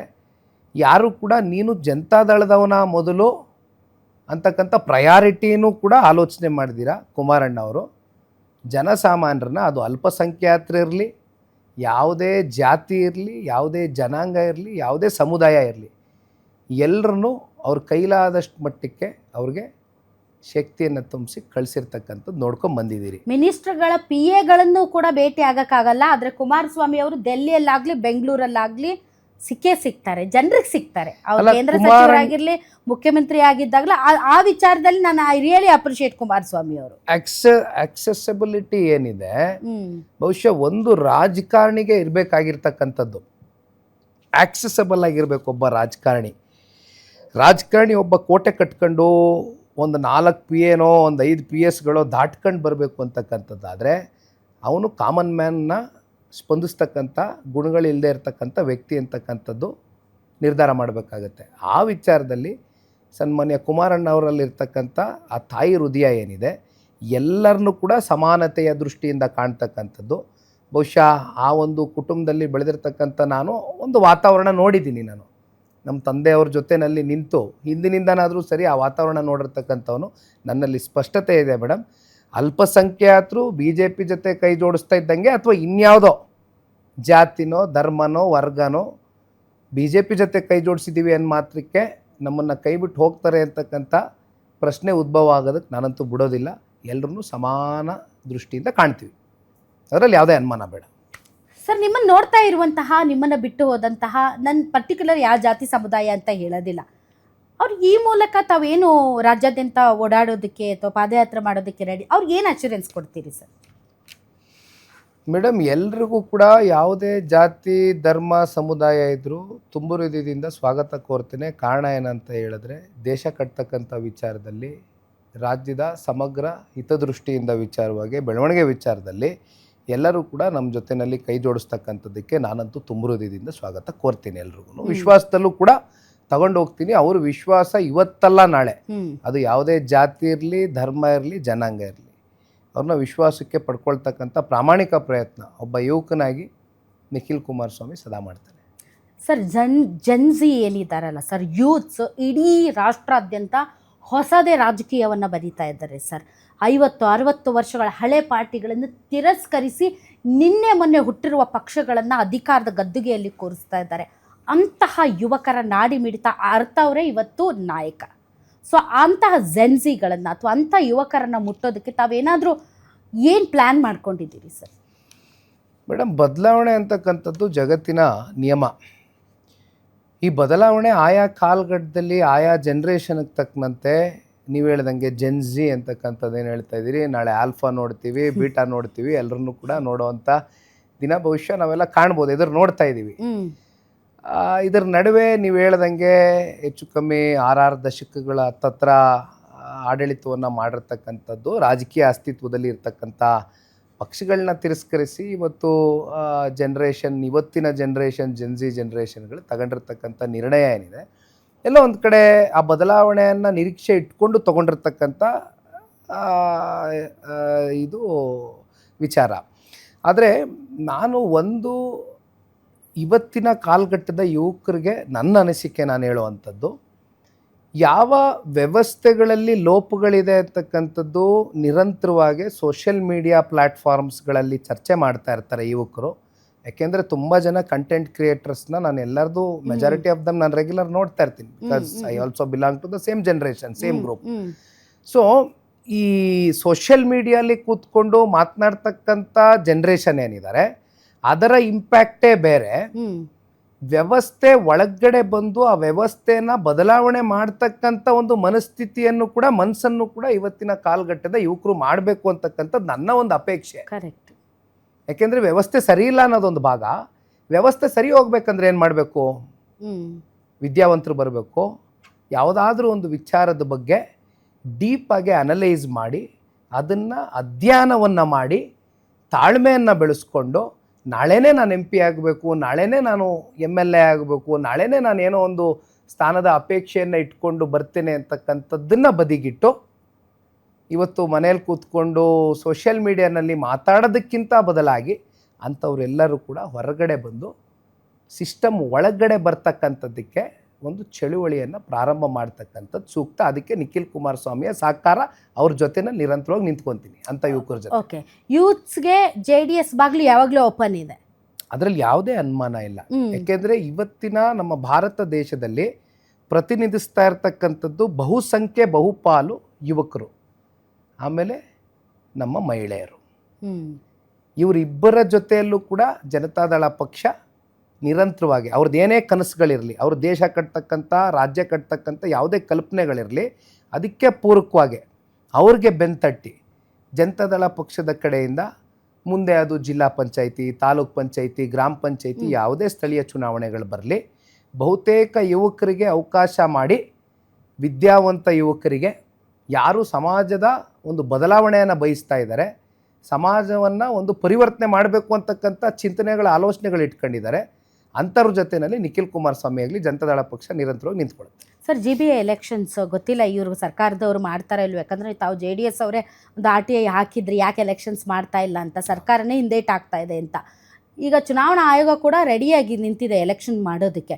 ಸೊ ಯಾವ ರೀತಿಯಾಗಿ ರೋಡ್ ಮ್ಯಾಪ್ ರೆಡಿಯಾಗಿದೆ ಸರ್ ತಮ್ಮ GBAಗೆ? ಮೈತ್ರಿಯಲ್ಲಿ ಹೋಗ್ತಿರೋ, ವಿದೌಟ್ ಮೈತ್ರಿ ಹೋಗ್ತಿರೋ, ಮಾತುಕತೆಗಳು ನಡೀತಾ ಇದ್ದಾವ, ಏನು ಒಂದು ಕ್ಲಾರಿಟಿ ಇಲ್ಲ JDS ಪಾರ್ಟಿದು. ಸೊ ಅದ್ರ ಬಗ್ಗೆ ಏನಾದರೂ ಹೇಳೋಕ್ಕೆ ಇಷ್ಟಪಡ್ತೀರಾ? ಮೇಡಮ್, ಈಗ ಫಸ್ಟ್ ಆ್ಯಂಡ್ ಫಾರ್ಮೋಸ್ಟು ತಾವು ಹೇಳಿದಂಗೆ, ಯಾಕಂದರೆ ಆನ್ ಗ್ರೌಂಡ್ ಭಾಳ ಜನ ನಾನು ಮಾತಾಡ್ಸೋವಾಗ ಹೇಳಿದ್ದು, ಸೊ BJP ಮತ್ತು ಕಾಂಗ್ರೆಸ್ನಲ್ಲಿ ಆಲ್ರೆಡಿ ಎಲ್ಲರೂ ರೆಡಿ ಇದ್ದಾರೆ ಬಟ್ ಜೆ ಡಿ ಎಸ್ ಹೇಗೆ ಏನು ಅವ್ರು ಇಂಡಿವಿಜುವಲ್ ಹೋಗ್ತಾರಾ ಅಥವಾ ಮೈತ್ರಿಯಲ್ಲಿ ಹೋಗ್ತಾರಾ ಅನ್ನೋ ಒಂದು ಕನ್ಫ್ಯೂಷನ್ ಇದೆ ಜನರಲ್ಲಿ, ನಾಯಕರುಗಳಲ್ಲಿ. ಸೊ ಅದಕ್ಕೆ ಯಾವಾಗ ಕ್ಲಾರಿಟಿ ಸಿಗ್ಬೋದು ಜೆ ಡಿ ಎಸ್ ಪಾರ್ಟಿಯಿಂದ? ಮೇಡಮ್, ಈಗ ಒಂದು ತಮಗೆ ಗೊತ್ತಿದ್ದಂಗೆ ಕುಮಾರಣ್ಣ ಅವ್ರ ಕಾಲಘಟ್ಟದಲ್ಲಿ BBMP ಅಂತ ರಚನೆ ಆಯಿತು. ಈಗ ಮತ್ತೆ ಅದಕ್ಕೆ ಪುನರ್ ನಾಮಕರಣ ಹೊಸದಾಗಿ ಮಾಡಿದ್ದಾರೆ, GBI ಅಂತ. ಅದಕ್ಕೆ ಹೊಸದಾಗಿ ಹೆಸರು ಬದಲಾವಣೆ ಮಾಡ್ಕೊಂಡಿದ್ದಾರೆ. 11 ವರ್ಷ ಆಗಿದೆ ಚುನಾವಣೆ ಆಗಿ. ಈಗ ಮತ್ತೆ ಯುವಕರ ಪಾಯಿಂಟ್ ನಾನು ಮಾತಾಡೋದಾದ್ರೆ, ರಾಜಕಾರಣದ ಹಿನ್ನೆಲೆ ಇಲ್ಲದೆ ಇರ್ತಕ್ಕಂಥ ಯುವಕರು ರಾಜಕಾರಣಕ್ಕೆ ಬರಬೇಕು ಅಂತಕ್ಕಂಥದ್ದಾದ್ರೆ ಆಯಾ ಕಾಲಘಟ್ಟಕ್ಕೆ ಆಯಾ ಸಮಯಕ್ಕೆ ಸೂಕ್ತವಾಗಿ ಚುನಾವಣೆಗಳು ನಡೆಸಬೇಕಾಗ್ತದೆ. ಸರ್ಕಾರ ನೀವು ಹೇಳಿದ್ರಿ, ಈಗಲೂ ಕೂಡ GBA ಅಂತ ಘೋಷಣೆ ಮಾಡಾಯ್ತು, ಆದರೆ ಇಲ್ಲಿವರೆಗೂ ಚುನಾವಣೆ ಮಾಡ್ತಕ್ಕಂಥದ್ದಕ್ಕೆ ಸರ್ಕಾರಗಳು ಪೂರಕವಾಗಿ ಯಾವುದೋ ಹೆಜ್ಜೆ ಇಡ್ತಾ ಇಲ್ಲ ಅನ್ನೋದು. ಅದರಲ್ಲಿ ಜನತಾದಳ ಪಕ್ಷನೂ ಕೂಡ ಕೋರ್ಟಿನ ಮೆಟ್ಲೇರಾಗಿದೆ, ಕೋರ್ಟು ಚೀಮಾರಿ ಹಾಕಾಗಿದೆ. GBA ಕಮಿಷನರು ಬಂದು ಸರಿ, ನಿಮಗೆ ಯಾಕೆ ಅಷ್ಟು ಅರ್ಜೆಂಟ್? ತಾವೇನಾದ್ರೂ ಇಂಡಿವಿಜುವಲ್ ಆಗಿ ಫೈಟ್ ಮಾಡ್ತಿರೋ ಅಥವಾ ಮೈತ್ರಿಯಲ್ಲಿ ಹೋಗ್ತಿರೋ? ನಿಮ್ ಲೈನ್ ಇನ್ನೂ ಕ್ಲಾರಿಟಿ ಇಲ್ಲ ಮೇಡಮ್. ವೆರಿ ಕ್ಲಿಯರ್ ಆಗಿ ಹೇಳ್ತೀನಿ. ಈಗ ಕಾರ್ಪೊರೇಷನ್ ಅಧ್ಯಕ್ಷರುಗಳು ಇತ್ತೀಚೆಗೆ ನೇಮಕಾತಿ ಮಾಡಿದ್ವಿ. ಒಳಗಡೆ ಗ್ರೌಂಡ್ ಅಲ್ಲಿ ಡಿಲಿಮಿಟೇಷನ್ ಆಗಿದೆ, ರಿಸರ್ವೇಶನ್ಸ್ ಜಾರಿ ಆಗಿದೆ, ಫೈನಲ್ ನೋಟಿಫಿಕೇಶನ್ ಹೊರಗಡೆ ಬಂದಿದೆ. ಈಗ ಬದಲಾವಣೆ ಅಂತಕ್ಕಂಥದ್ದು ಏನಾಗ್ಲಿಕ್ಕಿಲ್ಲ, ಇನ್ನು ಅವಕಾಶಗಳಿಲ್ಲ. ಎಲ್ಲ 20,000 ಜನಸಂಖ್ಯೆ ಇರ್ತಕ್ಕಂಥ ವಾರ್ಡ್ಗಳು ಬಂದಾಗಿದೆ, 40,000ವರೆಗೂ ಇದೆ. ಸೊ ಈಗ 369 ವಾರ್ಡ್ಗಳಲ್ಲಿ ಅವಕಾಶ ಇದೆ.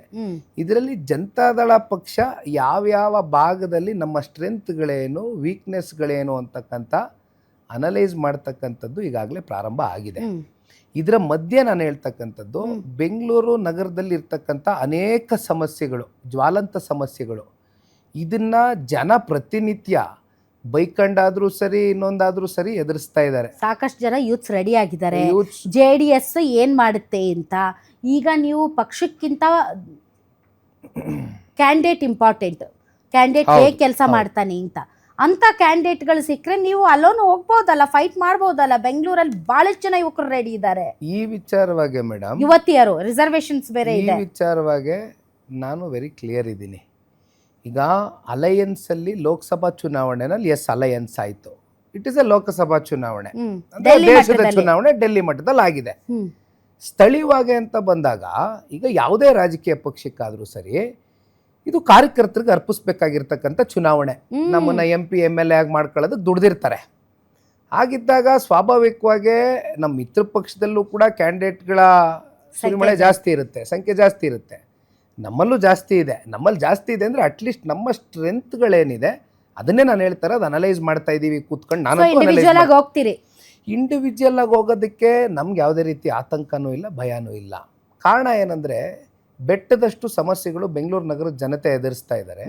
28 ಕ್ಷೇತ್ರದಲ್ಲೂ ಕೂಡ ಬೀದಿಗಳದ್ದು ಹೋರಾಟ ಮಾಡ್ತೀವಿ, ಜನರ ಪರವಾಗಿ ಧ್ವನಿಗೂಡಿಸ್ತೀವಿ.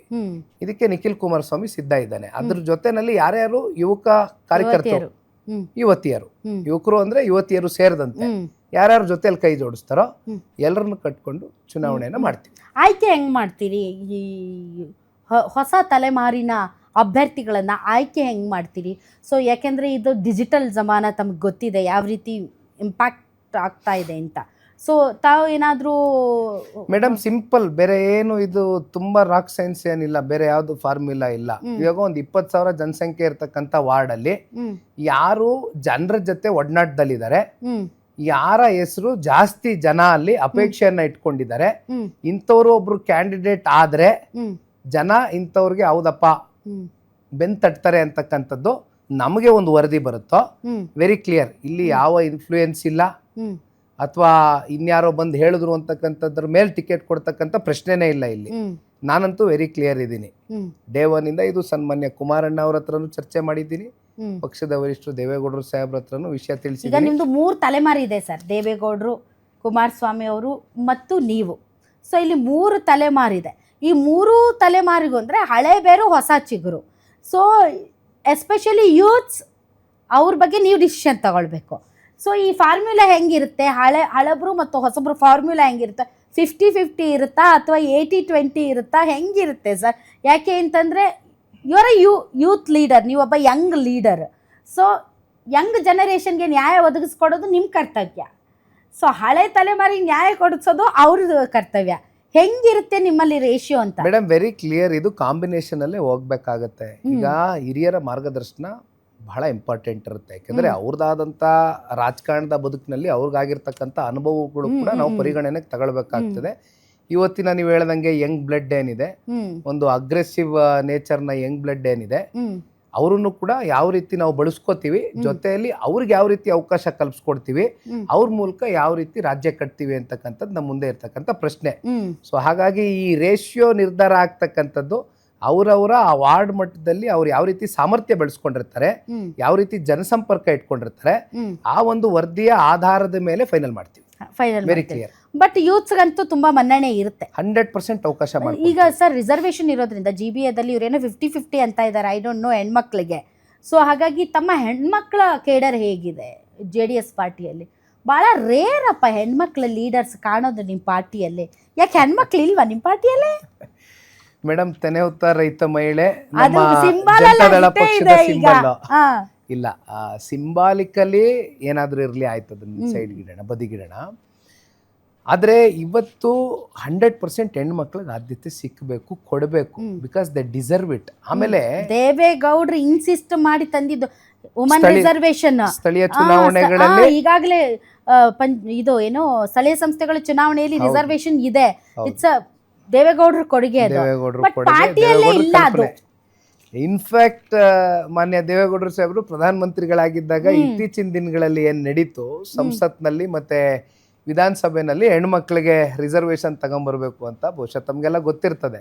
ಆ ವಿಚಾರವಾಗೂ ದೇವೇಗೌಡರು ಹೋರಾಟ ಮಾಡಿದ್ರು. ಆಮೇಲೆ ಅಂತಿಮವಾಗಿ ನಂಬರ್ಸ್ ಇರಲಿಲ್ಲ, ಡ್ರಾಪ್ ಆಯ್ತು, ಬಿತ್ತು. ಬಟ್ ಈ ವಿಚಾರಕ್ಕೆ ಸಂಬಂಧಪಟ್ಟಂತೆ ಡೆಫಿನೆಟ್ಲಿ ಅತಿ ಹೆಚ್ಚು ಹೆಣ್ಮಕ್ಳನ್ನ ಒಂದು ಅವಕಾಶ ಮಾಡಿಕೊಡ್ತೀವಿ. ಹೆಂಗೆ ಎನ್ರೋಲ್ ಮಾಡ್ಕೋಬೇಕು? ಈ ರಾಜ್ಯದ ಮಹಿಳೆಯರು ಇವತ್ತು ಕಾರ್ಯಕ್ರಮ ನೋಡ್ತಾ ಇದ್ದಾರೆ, ಅವರು JDS ಬಟ್ ಬಿಕಾಸ್ ನೀವು ನೋಡಿ ಕುಮಾರಸ್ವಾಮಿ ಅವರಂದ್ರೆ ಹೆಣ್ಮಕ್ಳಿಗೆ ತುಂಬಾ ಇಷ್ಟ. ಅದೇನೋ ಗೊತ್ತಿಲ್ಲ, ಯಾಕಂದ್ರೆ ಅವರ ಆ ಒಂದು ನಡವಳಿಕೆ ಮೇಡಮ್. ಹಾಗಾಗಿ ಸೊ ಈಗ ಅವರು ಎನ್ರೋಲ್ ಮಾಡ್ಕೋಬೇಕು ಅಥವಾ ಅವರು ಮುಂದಿನ ದಿನಗಳಲ್ಲಿ ಮೇನ್ ಸ್ಟ್ರೀಮ್ ಪಾಲಿಟಿಕ್ಸ್ ಬರಬೇಕು ಅಂತಂದ್ರೆ what is the channel sir? Madam, ಇವತ್ತು ನಾನು ನಿಮ್ಗೆ ವಾಸ್ತವದಲ್ಲಿ ನಾನು ಅಬ್ಸರ್ವ್ ಮಾಡಿರೋದು ಒಂದು ಹೇಳ್ತೀನಿ ನಿಮಗೆ. ಈಗ ಹೆಣ್ಮಕ್ಳು ರಿಸರ್ವೇಷನ್ ದೇವೇಗೌಡರು ಸಾಹೇಬರು ತಂದುಕೊಟ್ರು ಅಂತ ಹೇಳ್ತೀರಿ, ಅಥವಾ ಇಲ್ಲಿ ಹೆಣ್ಮಕ್ಳೇ ನಿಂತ್ಕೋಬೇಕು, ಇಲ್ಲೇನೋ ರಿಸರ್ವ್ ಇದೆ ಅಂತ ಅಂದ್ಕೊಳ್ಳೋಣ ನಾಳೆ ಮುಂದಿನ ದಿನಗಳಲ್ಲಿ.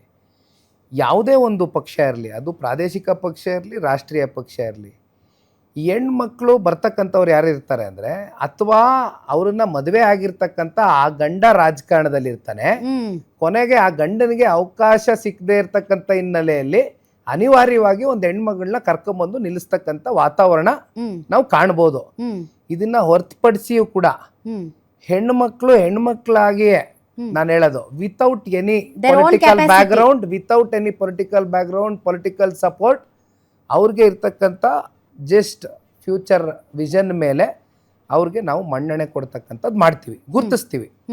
ಹೆಂಗೆ ಗುರುತಿಸಿ? ವಾಟ್ ಈಸ್ ಹೆಂಗೆ? ಈಗ ನಾನು JDS ಪಾರ್ಟಿಯಲ್ಲಿ ನಾನು ಬರಬೇಕು ಅಂತಂದ್ರೆ ಏನು ಮಾಡಬೇಕು ಒಬ್ಬ ಹೆಣ್ಮಗಳು? ಮೇಡಮ್, ಈಗ ಹೆಣ್ಮಕ್ಳ ಒಂದು ಪದಾಧಿಕಾರಿಗಳ ಒಂದು ಟೀಮನ್ನು ಕಟ್ಟಿದ್ದೀವಿ. ಇದನ್ನ ಮತ್ತಷ್ಟು ವಿಸ್ತಾರಗೊಳಿಸಬೇಕಾಗ್ತದೆ. ಬಿಕಾಸ್ ಹೆಣ್ಮಕ್ಳು ಈ ಆನ್ಲೈನ್ ರಿಜಿಸ್ಟ್ರೇಷನ್, ಆನ್ಲೈನ್ ಅಲ್ಲಿ ನಿಮ್ಮನ್ನ ಸಂಪರ್ಕಿಸೋದು, ಆ ಥರದ್ದು ಏನಾದರೂ ಡಿಜಿಟಲಿ ನಿಮ್ದು ಏನಾದರೂ ಸಮೂಹ ಮಾಧ್ಯಮ ಇದೆಯಾ? ಅಲ್ಲ, ಇದನ್ನ ಕ್ರಿಯೇಟ್ ಮಾಡ್ತಾ ಇದ್ದೀನಿ ಈಗ ನಮ್ಮ ವೆಬ್ಸೈಟ್ಗಳ ಮೂಲಕ. ನೀವು ಹೇಳ್ದಂಗೆ ಯಾರ್ಯಾರು ಬೇಕಾದ್ರೆ ಅಪ್ಲಿಕೇಶನ್ ಆಗ್ತಕ್ಕಂಥದ್ದು, ಫಾರ್ಮ್ ಫಿಲ್ ಮಾಡ್ತಕ್ಕಂಥದ್ದು ಯಾರ್ಯಾರು ಆಸಕ್ತರಿದ್ದಾರೆ, ಸೊ ಅಂಥವ್ರಿಗೆಲ್ಲ ಒಂದು ಅವಕಾಶವನ್ನು ಮಾಡ್ಕೊಡ್ತೀವಿ. Through an app or through a website or something like that ಮಾಡ್ತೀವಿ. ಡಿಜಿಟಲ್ ಪ್ಲಾಟ್ಫಾರ್ಮ್ಸಲ್ಲೂ ಮಾಡ್ತೀವಿ. But at the same time on ground ಕೂಡ ತುಂಬ ಇಂಪಾರ್ಟೆಂಟ್ ಆಗ್ತದೆ. ಸೊ ಹೆಚ್ಚಾಗಿ ಪದಾಧಿಕಾರಿಗಳನ್ನ ಇನ್ನೊಂದಷ್ಟು ವಿಸ್ತರಣೆ ಮಾಡಿಕೊಂಡು ಒಂದು ಅವಕಾಶ ಮಾಡಿಕೊಡ್ತಕ್ಕಂಥದ್ದಕ್ಕೆ ಡೆಫಿನೆಟ್ಲಿ. ನಿಖಿಲ್ ಕುಮಾರಸ್ವಾಮಿ ಅವರು ಒಂದು ಪಾದಯಾತ್ರೆ ಮಾಡ್ತಾರೆ ಅನ್ನುವಂಥ ಸುದ್ದಿ ಇದೆ. ಸೊ ಅದು ನಿಜಾನ? ಅದು ಹೆಂಗೆ, ಏನು ಎತ್ತ, ಅದ್ರ ಬಗ್ಗೆ ಯಾವಾಗ ತಾವು ರೋಡ್ ಮ್ಯಾಪ್ ಕೊಡ್ತೀರಿ ಅಂತ? ಇಲ್ಲಿವರೆಗೂ ಭೂಮಿ ತಾಯಿಯನ್ನು ಹೆಜ್ಜೆ ಹಾಕಿ ನಡೆದಂಥವ್ರಿಗೆ ಜನ ಯಾವತ್ತಿಗೂ ಕೂಡ ಮನ್ನಣೆ ಕೊಟ್ಟಿದ್ದಾರೆ. ಅದು ನಮ್ಮ ದೇಶದ ಇತಿಹಾಸ, ಅನೇಕ ರಾಜ್ಯಗಳಲ್ಲಿ ಅದು ಸಾಬೀತಾಗಿದೆ. ಪಾದಯಾತ್ರೆ ಅಂತಕ್ಕಂಥದ್ದು ಅತ್ಯಂತ ವಿಷಯಾಧಾರಿತವಾದಂಥ ಪಾದಯಾತ್ರೆಗಳಾಗಬೇಕು. ಸುಮ್ಮನೆ ಪಾದಯಾತ್ರೆ ಏನೋ ಕಾಟಾಚಾರಕ್ಕೆ ಮಾಡ್ತೀವಿ, ಏನೋ ತೋರ್ಗಾಣಿಕೆಗೆ ಮಾಡ್ತೀವಿ ಅಂತಕ್ಕಂಥದ್ದು ಆಗಬಾರ್ದು. What is the real issue which people are facing and ಯಾವ ಸಂದರ್ಭದಲ್ಲಿ ಮಾಡಬೇಕು?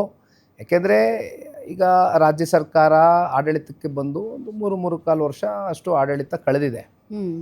ನಾವು ಒಂದು ಸ್ವಲ್ಪ ಸಮಯ ಕೊಡಬೇಕು. ಯಾವತ್ತೂ ಕೂಡ ವಿರೋಧ ಪಕ್ಷದವರು ಒಂದು ಆಡಳಿತ ಪಕ್ಷಕ್ಕೆ ಅದು ಯಾವ ರೀತಿ ಆಡಳಿತ ಮಾಡಿ ತೋರಿಸ್ತಾರೆ ಅಂತಕ್ಕಂಥ ಸಮಯನೂ ಕೂಡ ಕೊಡಬೇಕಾಗಿತ್ತು, ಕೊಟ್ಟಿದ್ದೀವಿ.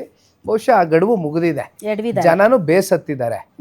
ಸೊ ಜನರ ರಿಯಲ್ ಇಶ್ಯೂಸ್ ಏನಿದೆ ಅದನ್ನು ಮುಂದಿಟ್ಕೊಂಡು, ಪ್ಲಸ್ ಅದನ್ನು ಮುಂದೊಂದು ದಿನ ನಮ್ಮಲ್ಲಿ ಜನ ಏನಾದರೂ ನಮಗೆ ಮುಂದಕ್ಕೆ ಅವಕಾಶ ಕೊಟ್ಟಂಥ ಸಂದರ್ಭದಲ್ಲಿ ಅದನ್ನು ನಾವು ಯಾವ ರೀತಿ ಲಾಜಿಕಲ್ ಎಂಡ್ಗೆ ತಗೊಂಡೋಗಿ ಮೀಟ್ ಮಾಡಿಸ್ತೀವಿ ಅಂತಕ್ಕಂಥದ್ರ ಬಗ್ಗೆ ನಮ್ಮಲ್ಲಿ ಕ್ಲಾರಿಟಿ ಸಿಕ್ಕಂಥ ದಿನ ನಿಜಕ್ಕೂ ನೀವು ಹೇಳ್ದಂಗೆ ಪಾದಯಾತ್ರೆಗೆ ನಿಖಿಲ್ ಕುಮಾರಸ್ವಾಮಿ ಕೈ ಹಾಕ್ತಾನೆ. ಆಲ್ ರೈಟ್ ಸರ್, ಇತ್ತೀಚೆಗೆ ಒಂದು ಟ್ರೆಂಡ್ ಆಗಿತ್ತು ಡ್ಯಾಡೀಸ್ ಹೋಮ್ ಅಂತ.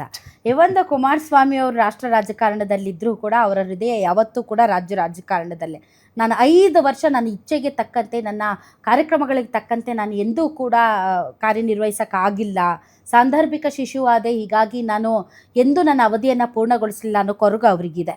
ಸೊ ಈ ಬಾರಿ ಡ್ಯಾಡೀಸ್ ಹೋಮ್ ಅಂತ ಸಿಕ್ಕಾಪಟ್ಟೆ ಸೋಷಿಯಲ್ ಮೀಡಿಯಾದಲ್ಲಿ ಟ್ರೆಂಡ್ ಆಗ್ತಾ ಇದೆ. ಯಾವಾಗ ಬರ್ತಾರೆ ವಾಪಸ್ ಕುಮಾರಸ್ವಾಮಿ ಅವರು ರಾಜ್ಯ ರಾಜಕಾರಣಕ್ಕೆ? ಬರ್ತಾರಾ ಇಲ್ವಾ? ಮೇಡಮ್, ವಾಸ್ತವಾಂಶದಲ್ಲಿ ನಿಮಗೆ ಒಂದು ಸ್ಪಷ್ಟಪಡಲಿಕ್ಕೆ ಬಯಸ್ತೇನೆ. 2008ರ ವಿಧಾನಸಭಾ ಚುನಾವಣೆಯಿಂದಲೂ ಕೂಡ, ಅದು 9ರ ಲೋಕಸಭೆ ಇರ್ಬೋದು, ಅಲ್ಲಿಂದ 4 ವಿಧಾನಸಭಾ ಚುನಾವಣೆ, 4 ಲೋಕಸಭಾ ಚುನಾವಣೆ ಜನತಾದಳ ಪಕ್ಷ ಫೇಸ್ ಮಾಡಿರ್ತಕ್ಕಂಥದ್ದು ಕುಮಾರಣ್ಣ ಅವರ ನಾಯಕತ್ವದಡಿ. 28ರಲ್ಲೂ ಕೂಡ ಯಾವುದೇ ಅನುಮಾನ ಬೇಡ, is the face of the party ಸನ್ಮಾನ್ಯ ಕುಮಾರಣ್ಣ ಅವರು.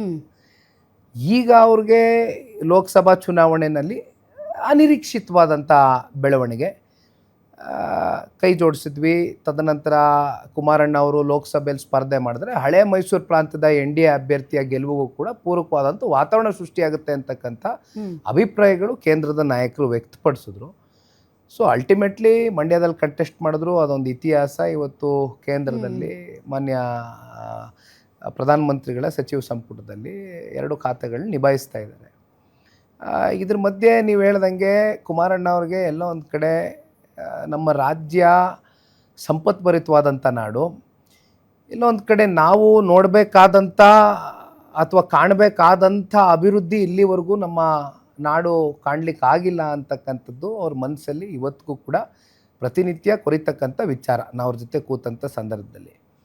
ಆದರೆ ಒಂದಂತೂ ನಾನು ಬಹಳ ಸ್ಪಷ್ಟಪಡಿಸ್ತೀನಿ, ನನಗೆ ಮುಂದೇನೋ ಕುಮಾರಣ್ಣನ ಪೊಸಿಷನ್ ಏನೋ ಅಥವಾ ಯಾವ ಒಂದು ಸೀಟ್ನಲ್ಲಿ ಹೋಗಿ ಕೂತ್ಕೋತಾರೆ ಅಂತಕ್ಕಂಥದ್ದನ್ನ ಅದು ನಾನು ಇಲ್ಲಿ ಕೂತ್ಕೊಂಡು ನಾನಾಗಲಿ ಯಾರೂ ಕೂಡ ನಿರ್ಧಾರ ಮಾಡಿ ನೇತೃತ್ವದಲ್ಲಿ ಚುನಾವಣೆ ನಡೆಯುತ್ತೆ. ಕುಮಾರಣ್ಣ ಅವರು ರಾಜ್ಯ ರಾಜಕಾರಣಕ್ಕೆ ಬರಲೇಬೇಕು, ಬಂದೇ ಬರ್ತಾರೆ. ಅದು ನನಗೆ ಗೊತ್ತಿಲ್ಲ. ಜನ ಎಲ್ಲ ಯಾವ ವಿಧಾನಸಭಾ ಕ್ಷೇತ್ರದಿಂದ ಕಂಟೆಸ್ಟ್ ಮಾಡ್ತಾರೆ ಮುಂದಿನ ದಿನಗಳಲ್ಲಿ? ಮೇಡಮ್, ನಾನು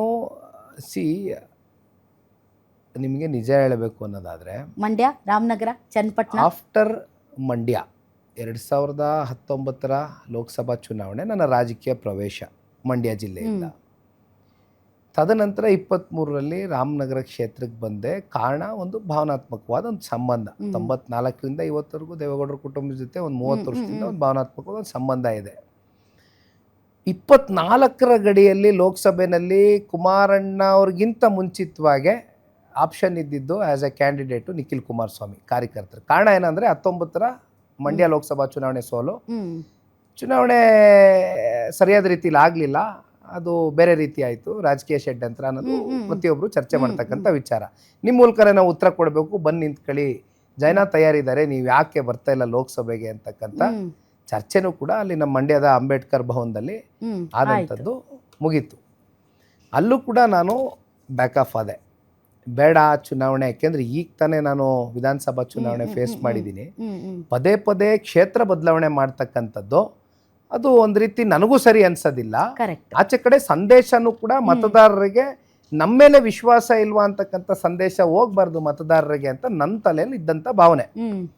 ಮತ್ತೆ ಉಪಚುನಾವಣೆ ಅದು ಸಾಂದರ್ಭಿಕ ಶಿಶು, ನೀವು ಅದು ನಾನು ಎಲ್ಲಿಂದಾನೂ ನಾನು ಯಾವತ್ತೂ ಕೂಡ ಬಯಸಿದವನಲ್ಲ. ಕಡೆ ಕ್ಷಣದಲ್ಲಿ ನಿಮ್ಮನ್ನು ಕರ್ಕೊಂಡೋಗಿ ಅಲ್ಲಿ ಬಲಿಪಶು ಮಾಡಿದ್ದು ಅದನ್ನ ನೀವೇ ಹೇಳಬಾರ್ದು, ನಾವೇ ಹೇಳ್ತೀವಿ ಚನ್ನಪಟ್ಟಣದಲ್ಲಿ. ಹಂಗಾಗಿ ಮೇಡಮ್, ಈಗ ನಾನು ರಾಮನಗರದಲ್ಲಿ ಪಕ್ಷ ಸಂಘಟನೆ ಭಾಳ ಬಿರ್ಸಾಗಿ ಮಾಡ್ತಾ ಇದ್ದೀನಿ.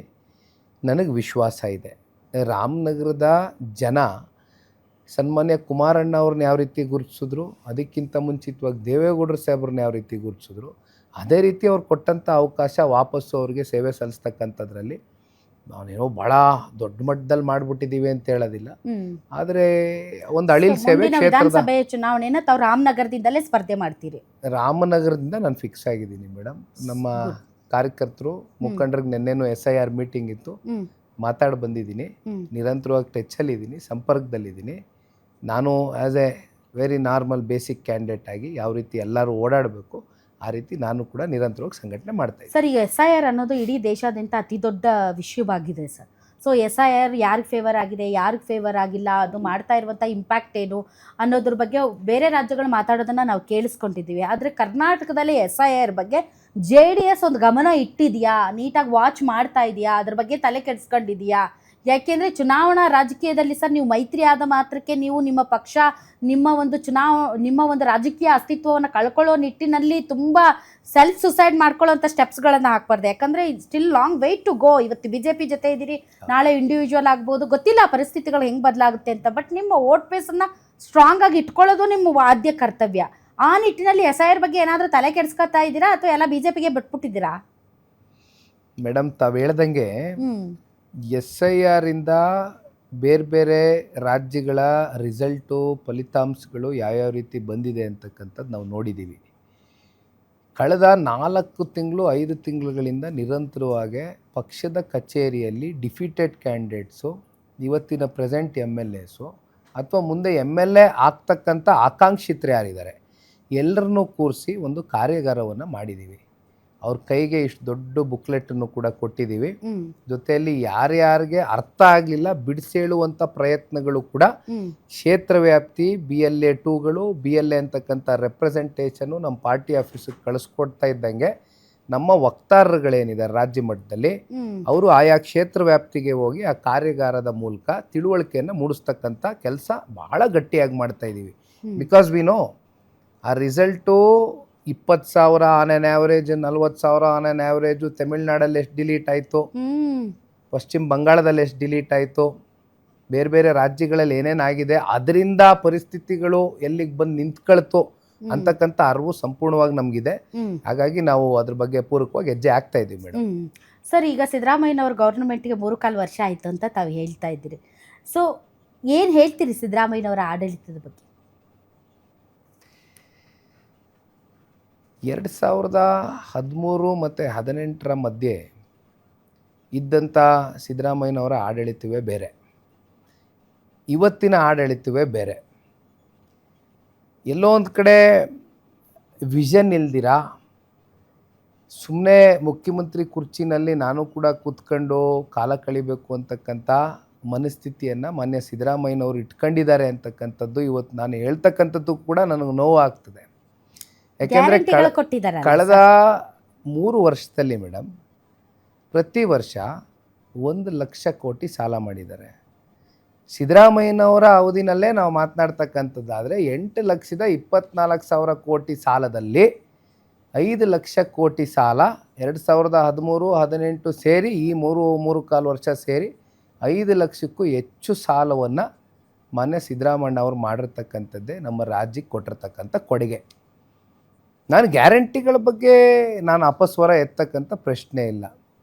ಈಗ ವರ್ಷಕ್ಕೆ 55,000 ಕೋಟಿ ಗ್ಯಾರಂಟಿ ಸ್ಕೀಮ್ಸ್ಗೆ ಹೊಂದಿಸ್ಬೇಕಾಗ್ತದೆ. ಬಹುಶಃ ನನಗೇನು ಅದು ಕರೆಕ್ಟಾಗೆ ಕೂತ್ಕೊಂಡು ನೀವು ಸಿಸ್ಟಮ್ಯಾಟಿಕ್ಕಾಗಿ ಅಡ್ಮಿನಿಸ್ಟ್ರೇಷನ್ನ ರನ್ ಮಾಡ್ತೀನಿ ಅಂತಕ್ಕಂಥದ್ದಾದರೆ, ನಾನು ಪ್ರಾರಂಭದಲ್ಲಿ ಹೇಳಿದ್ದೀನಿ, ಸಂಪದ್ಭರಿತವಾದಂಥ ರಾಜ್ಯ, 4.25 ಲಕ್ಷ ಕೋಟಿ ಬಡ್ಜೆಟನ್ನು ಕಳೆದ ಬಾರಿಯೂ ಕೂಡ ಅನೌನ್ಸ್ ಮಾಡ್ಕೊಂಡಿದ್ದಾರೆ. ಸಣ್ಣ ಬಡ್ಜೆಟ್ ಏನಲ್ಲ, ಖಂಡಿತವಾಗ್ಲೂ ನೀವು ಮಾಡ್ಬೋದಾಗಿತ್ತು. ಆದರೆ ಸಾಲದ ಹೊರೆ ಏನಿದೆ ಪ್ರತಿಯೊಬ್ಬ ಪ್ರಜೆ ಮೇಲೂ ಮೇಡಮ್ ಇವತ್ತು ನೀವು 1.25 ಲಕ್ಷ ರೂಪಾಯಿವರೆಗೂ ಸಾಲ ಇದೆ ಪ್ರತಿಯೊಬ್ಬ ಪ್ರಜೆ ಮೇಲೆ, ಪ್ರತಿಯೊಬ್ಬ ನಾಗರಿಕನ ಮೇಲೆ. ಸೊ ನೀವು ಗ್ಯಾರಂಟಿ ಸ್ಕೀಮ್ಸ್ನ ಕೊಡ್ತಾ ಇರ್ತಕ್ಕಂಥದ್ರಲ್ಲಿ ನಮ್ದು ಯಾವುದೇ ರೀತಿ ತಕರಾರಿಲ್ಲ, you continue with that. But at the same time ಒಂದು ರಾಜ್ಯ ಬೆಳಿಬೇಕು, ಒಂದು ದೇಶ ಬೆಳಿಬೇಕು ಅಂತಕ್ಕಂಥದ್ದಾದರೆ ಅಭಿವೃದ್ಧಿಗೆ ಅನುದಾನಗಳು ಕೊಡಬೇಕಲ್ಲ ಮೇಡಮ್.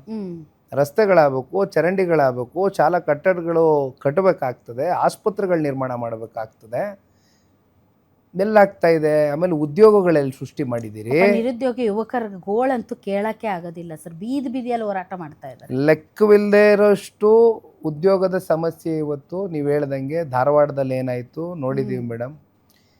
ಆ ಮಟ್ಟದ ಯುವಕರು ಬೀದಿಗಿಳಿದು ಹೋರಾಟ ಮಾಡ್ತಾರೆ ಅಂತಕ್ಕಂಥದ್ದಾದರೆ ಅವರಲ್ಲಿ ಎಷ್ಟರ ಮಟ್ಟಕ್ಕೆ ಆಕ್ರೋಶ ಪ್ರತಿನಿತ್ಯ ಅವ್ರ ಮನಸ್ಸಿನ ಮೇಲೆ ಪರಿಣಾಮ ಬಿದ್ದಿದೆ ಅಂತಕ್ಕಂಥದ್ದು ಆಲೋಚನೆ ಮಾಡಬೇಕಾಗ್ತದೆ.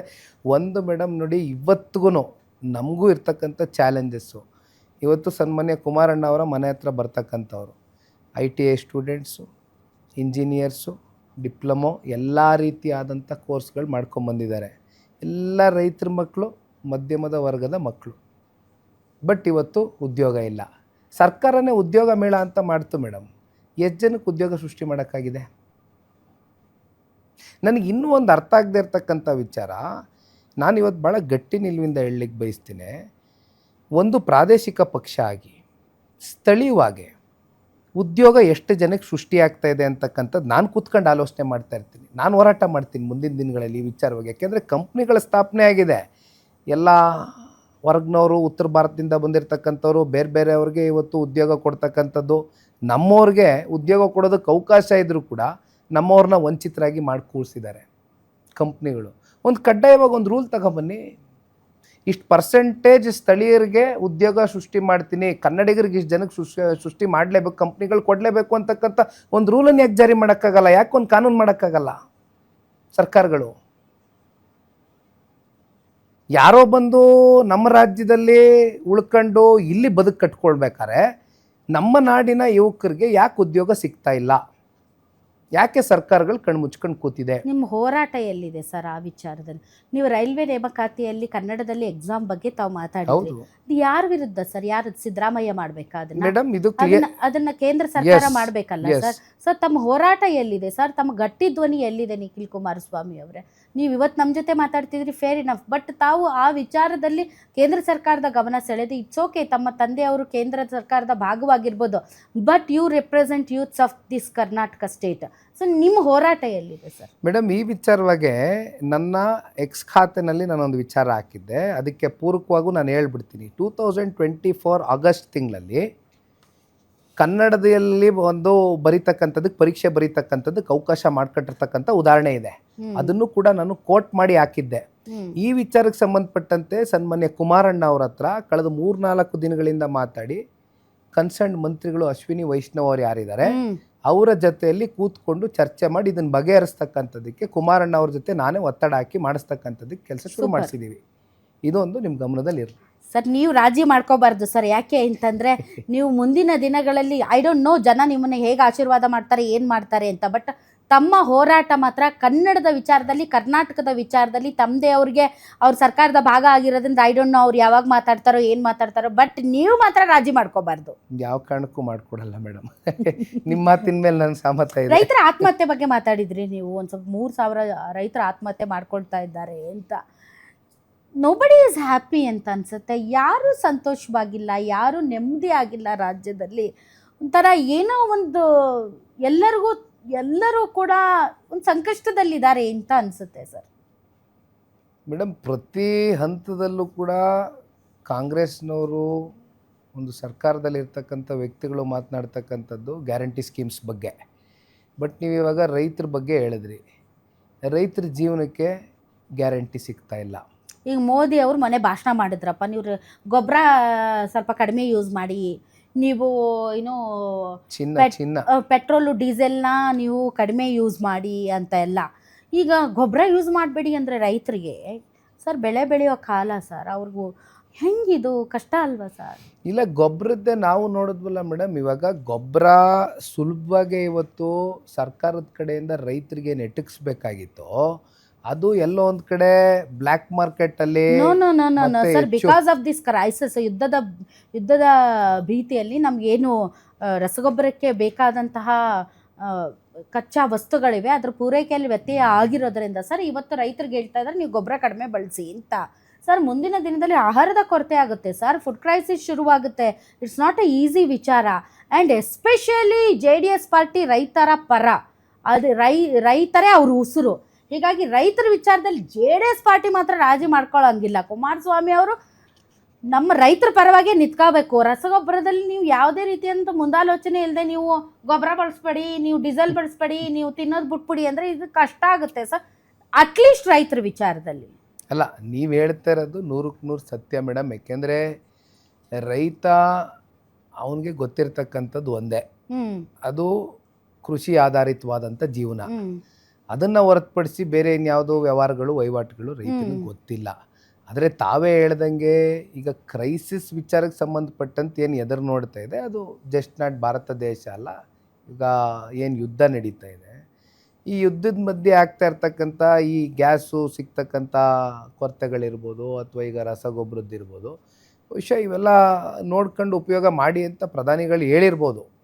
ಬಟ್ ಆದರೆ ಪರಿಸ್ಥಿತಿಗಳು ರೈತರ ಪರಿಸ್ಥಿತಿಗಳು ಹಾಗಿಲ್ಲ. ನೀವು ಹೇಳಿದಾಗ ರಸಗೊಬ್ಬರದ ಕೊರತೆ ಆಗಬಾರ್ದು. ಕುಮಾರಸ್ವಾಮಿ ಅವರು ಆ ನಿಟ್ಟಿನಲ್ಲಿ ಮುಂಜಾಗ್ರತೆ ವಹಿಸಬೇಕು, ಅಟ್ಲೀಸ್ಟ್ ಕರ್ನಾಟಕದ ವಿಚಾರದಲ್ಲಿ. ನಾನು ಒಪ್ಕೊಳ್ತೀನಿ ಖಂಡಿತ. ರೈತರದ್ದು ಯಾವುದೇ ಸಮಸ್ಯೆಗಳಿರಲಿ, ಅವರು ಬೆಳೆ ಬೆಳೀತಕ್ಕಂಥದ್ದಕ್ಕೆ ಅವ್ರಿಗೆ ಸಿಕ್ಕಬೇಕಾಗಿರ್ತಕ್ಕಂಥ ಈ ಅಂಶಗಳೇನಿದೆ ಅವ್ರಿಗೆ ಖಂಡಿತವಾಗ್ಲೂ ಮುಟ್ಲೇಬೇಕಾಗ್ತದೆ. ಆ ವಿಚಾರವಾಗಿ ಸನ್ಮಾನ್ಯ ಕುಮಾರಣ್ಣ ಅವರು ಇರ್ಬೋದು, ದೇವೇಗೌಡರು ಇರ್ಬೋದು, ಪಾರ್ಟಿ ಇರ್ಬೋದು, ನಮ್ಮ ನಿಲುವು ರೈತರ ಪರವಾಗಿ. All right sir. ಈಗ IPL ಪಂದ್ಯದ ಬಗ್ಗೆ ತಾವು ಮಾತಾಡಿದ್ರಿ. VIP ಟಿಕೆಟ್ ಕೊಡೋದ್ರ ಸಲುವಾಗಿ IPL ಪಂದ್ಯನೇ ಬೇರೆ ಕಡೆ ಮಾಡಬೇಕಾಯ್ತು ಅಂತ ಮೋದಿ ಅವ್ರ ಸಲುವಾಗಿ IPL ಪಂದ್ಯವನ್ನು ಅಹಮದಾಬಾದ್ಗೆ ಶಿಫ್ಟ್ ಮಾಡಿ ನಿಖಿಲ್ ಕುಮಾರಸ್ವಾಮಿ ಅವರು ಸುಮ್ಮನೆ ನಾಟಕ ಆಡ್ತಾ ಇದ್ದಾರೆ ನೋಡಿ. ಫೈನಲ್ ಪಂದ್ಯಗಳು ಅಹಮದಾಬಾದಲ್ಲೇ ಯಾಕೆ ಆಗಬೇಕು ಮೇಡಮ್? KSCA ಒಬ್ಬ ಮೆಂಬರು ಏನು ಮಾತಾಡಿದ್ದಾರೆ ಅಂತಕ್ಕಂಥದ್ದು ಸೋಷಿಯಲ್ ಮೀಡಿಯಾಗಳಲ್ಲಿ, ಇನ್ಫ್ಯಾಕ್ಟ್ ನನ್ನ ಸೋಷಿಯಲ್ ಮೀಡಿಯಲ್ಲೂ ಕೂಡ ಹಾಕಿದ್ದೀನಿ. ಇಲ್ಲಿ ನೀವು 900 ಟಿಕೆಟ್ ಕಡ್ಡಾಯವಾಗಿ MLAಗಳಿಗೆ, ಚುನಾಯಿತಿ ಪ್ರತಿನಿಧಿಗಳಿಗೆ 900 ಟಿಕೆಟ್ ಸಲುವಾಗಿ ಅಹಮದಾಬಾದ್ಗೆ ಶಿಫ್ಟ್ ಮಾಡ್ತಾರಂದ್ರೆ ಸರ್, ಅದು ಒಪ್ಕೊಳ್ಳೋ ಮಾತಲ್ಲ. ಕೆಪಾಸಿಟಿ ಎಷ್ಟಿರುತ್ತೆ ಸರ್? ಒಂದು ಸ್ಟೇಡಿಯಂ ಕೆಪಾಸಿಟಿ ಎಷ್ಟು? 900 ಟಿಕೆಟ್ ಎಷ್ಟು? 900 ಟಿಕೆಟ್ಗೋಸ್ಕರ ನೀವು ಅಹಮದಾಬಾದ್ಗೆ ಶಿಫ್ಟ್ ಮಾಡ್ತೀರಿ ಅಂದ್ರೆ ಇದು ಸರ್ ನಂಬಕ್ ಕಷ್ಟ ಸರ್. ಇಲ್ಲ ಮೇಡಮ್, ಬಿಕಾಸ್ ಆಫ್ ಮೋದಿ ಅವರು ನೀವು ಅಹಮದಾಬಾದ್ಗೆನೆ ಎಲ್ಲಾ ರೀತಿಯಾದಂತ ಎಲ್ಲ hot and happening place Ahmedabad ಆಗಬೇಕು, ನಾಟ್ ಬ್ಯಾಂಗ್ಳೂರ್. Is it? ಕಳೆದ ವರ್ಷ IPL ಫೈನಲ್ ಗೆದ್ದ ಮೇಲೆ ನಡೆದಂಥ ದುರ್ಘಟನೆ ಏನಿತ್ತು, ಬಹುಶಃ ಯಾವ ರಾಜ್ಯದ, ನಮ್ಮ ರಾಜ್ಯದ ಜನ ಮರೀಲಿಕ್ಕೆ ಆಗದೆ ಇರತಕ್ಕಂಥ ಘಟನೆ ಅದು. 11 ಜನ ಅಮಾಯಕರು ಬಲಿಯಾದರು. ಇದರ ಜವಾಬ್ದಾರಿ ಯಾರು ಹೊತ್ಕೋಬೇಕಾಗಿತ್ತು? ಸರ್ಕಾರ. KSCA ಮೇಲೆ ಹೇಳಿದ್ರು, KSCA ಸರ್ಕಾರ ಮೇಲೆ ಹೇಳಿದ್ರು. ಇವಾಗ KSCAಗೆ ಆಗಲಿ, ನೀವು ಜಮೀನು ಕೊಟ್ಟಿದ್ದೀರಲ್ಲ, ಎಷ್ಟು ಕೊಟ್ಟಿದ್ದೀರಿ ಜಮೀನು? ಈಗ ನಾನು ಹೇಳೋದು ಮೇಡಮ್, ಇದು ಆ್ಯಕ್ಚುಲಿ ಒಬ್ಬ RCB ಅಭಿಮಾನಿಗೋ ಅಥವಾ ಕ್ರಿಕೆಟಿನ ಅಭಿಮಾನಿಗೋ ಅರ್ಪಿಸ್ಬೇಕಾಗಿರ್ತಕ್ಕಂಥದ್ದು IPL ಅನ್ನುವಂಥದ್ದು. ಇಲ್ಲಿ ಒಂದು RCB ಅಭಿಮಾನಿ ಆದ್ರೆ ಬೆಂಗಳೂರಲ್ಲೇ ಮಾಡಿಸ್ತೀರಾ? ಅಲ್ಲ, ಮಾಡಿಸೋದಕ್ಕಂತ ವಾತಾವರಣನೇ ಸೃಷ್ಟಿ ಮಾಡಿಲ್ವಲ್ಲ ಮೇಡಮ್ ಸರ್ಕಾರ. ಈಗ ಕಳೆದ ವರ್ಷ ನೋಡಿದ್ರೆ ಏನಾಯ್ತು ಅಂತ ನಿಮ್ಗೆ ಹೇಳಿದೆ.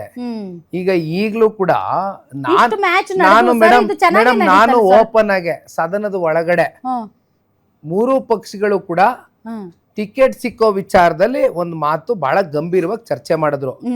ಅವತ್ತು ಕೂಡ ನಾನು ಅದನ್ನ ವಿರೋಧ ವ್ಯಕ್ತಪಡಿಸಿದ್ದೀನಿ.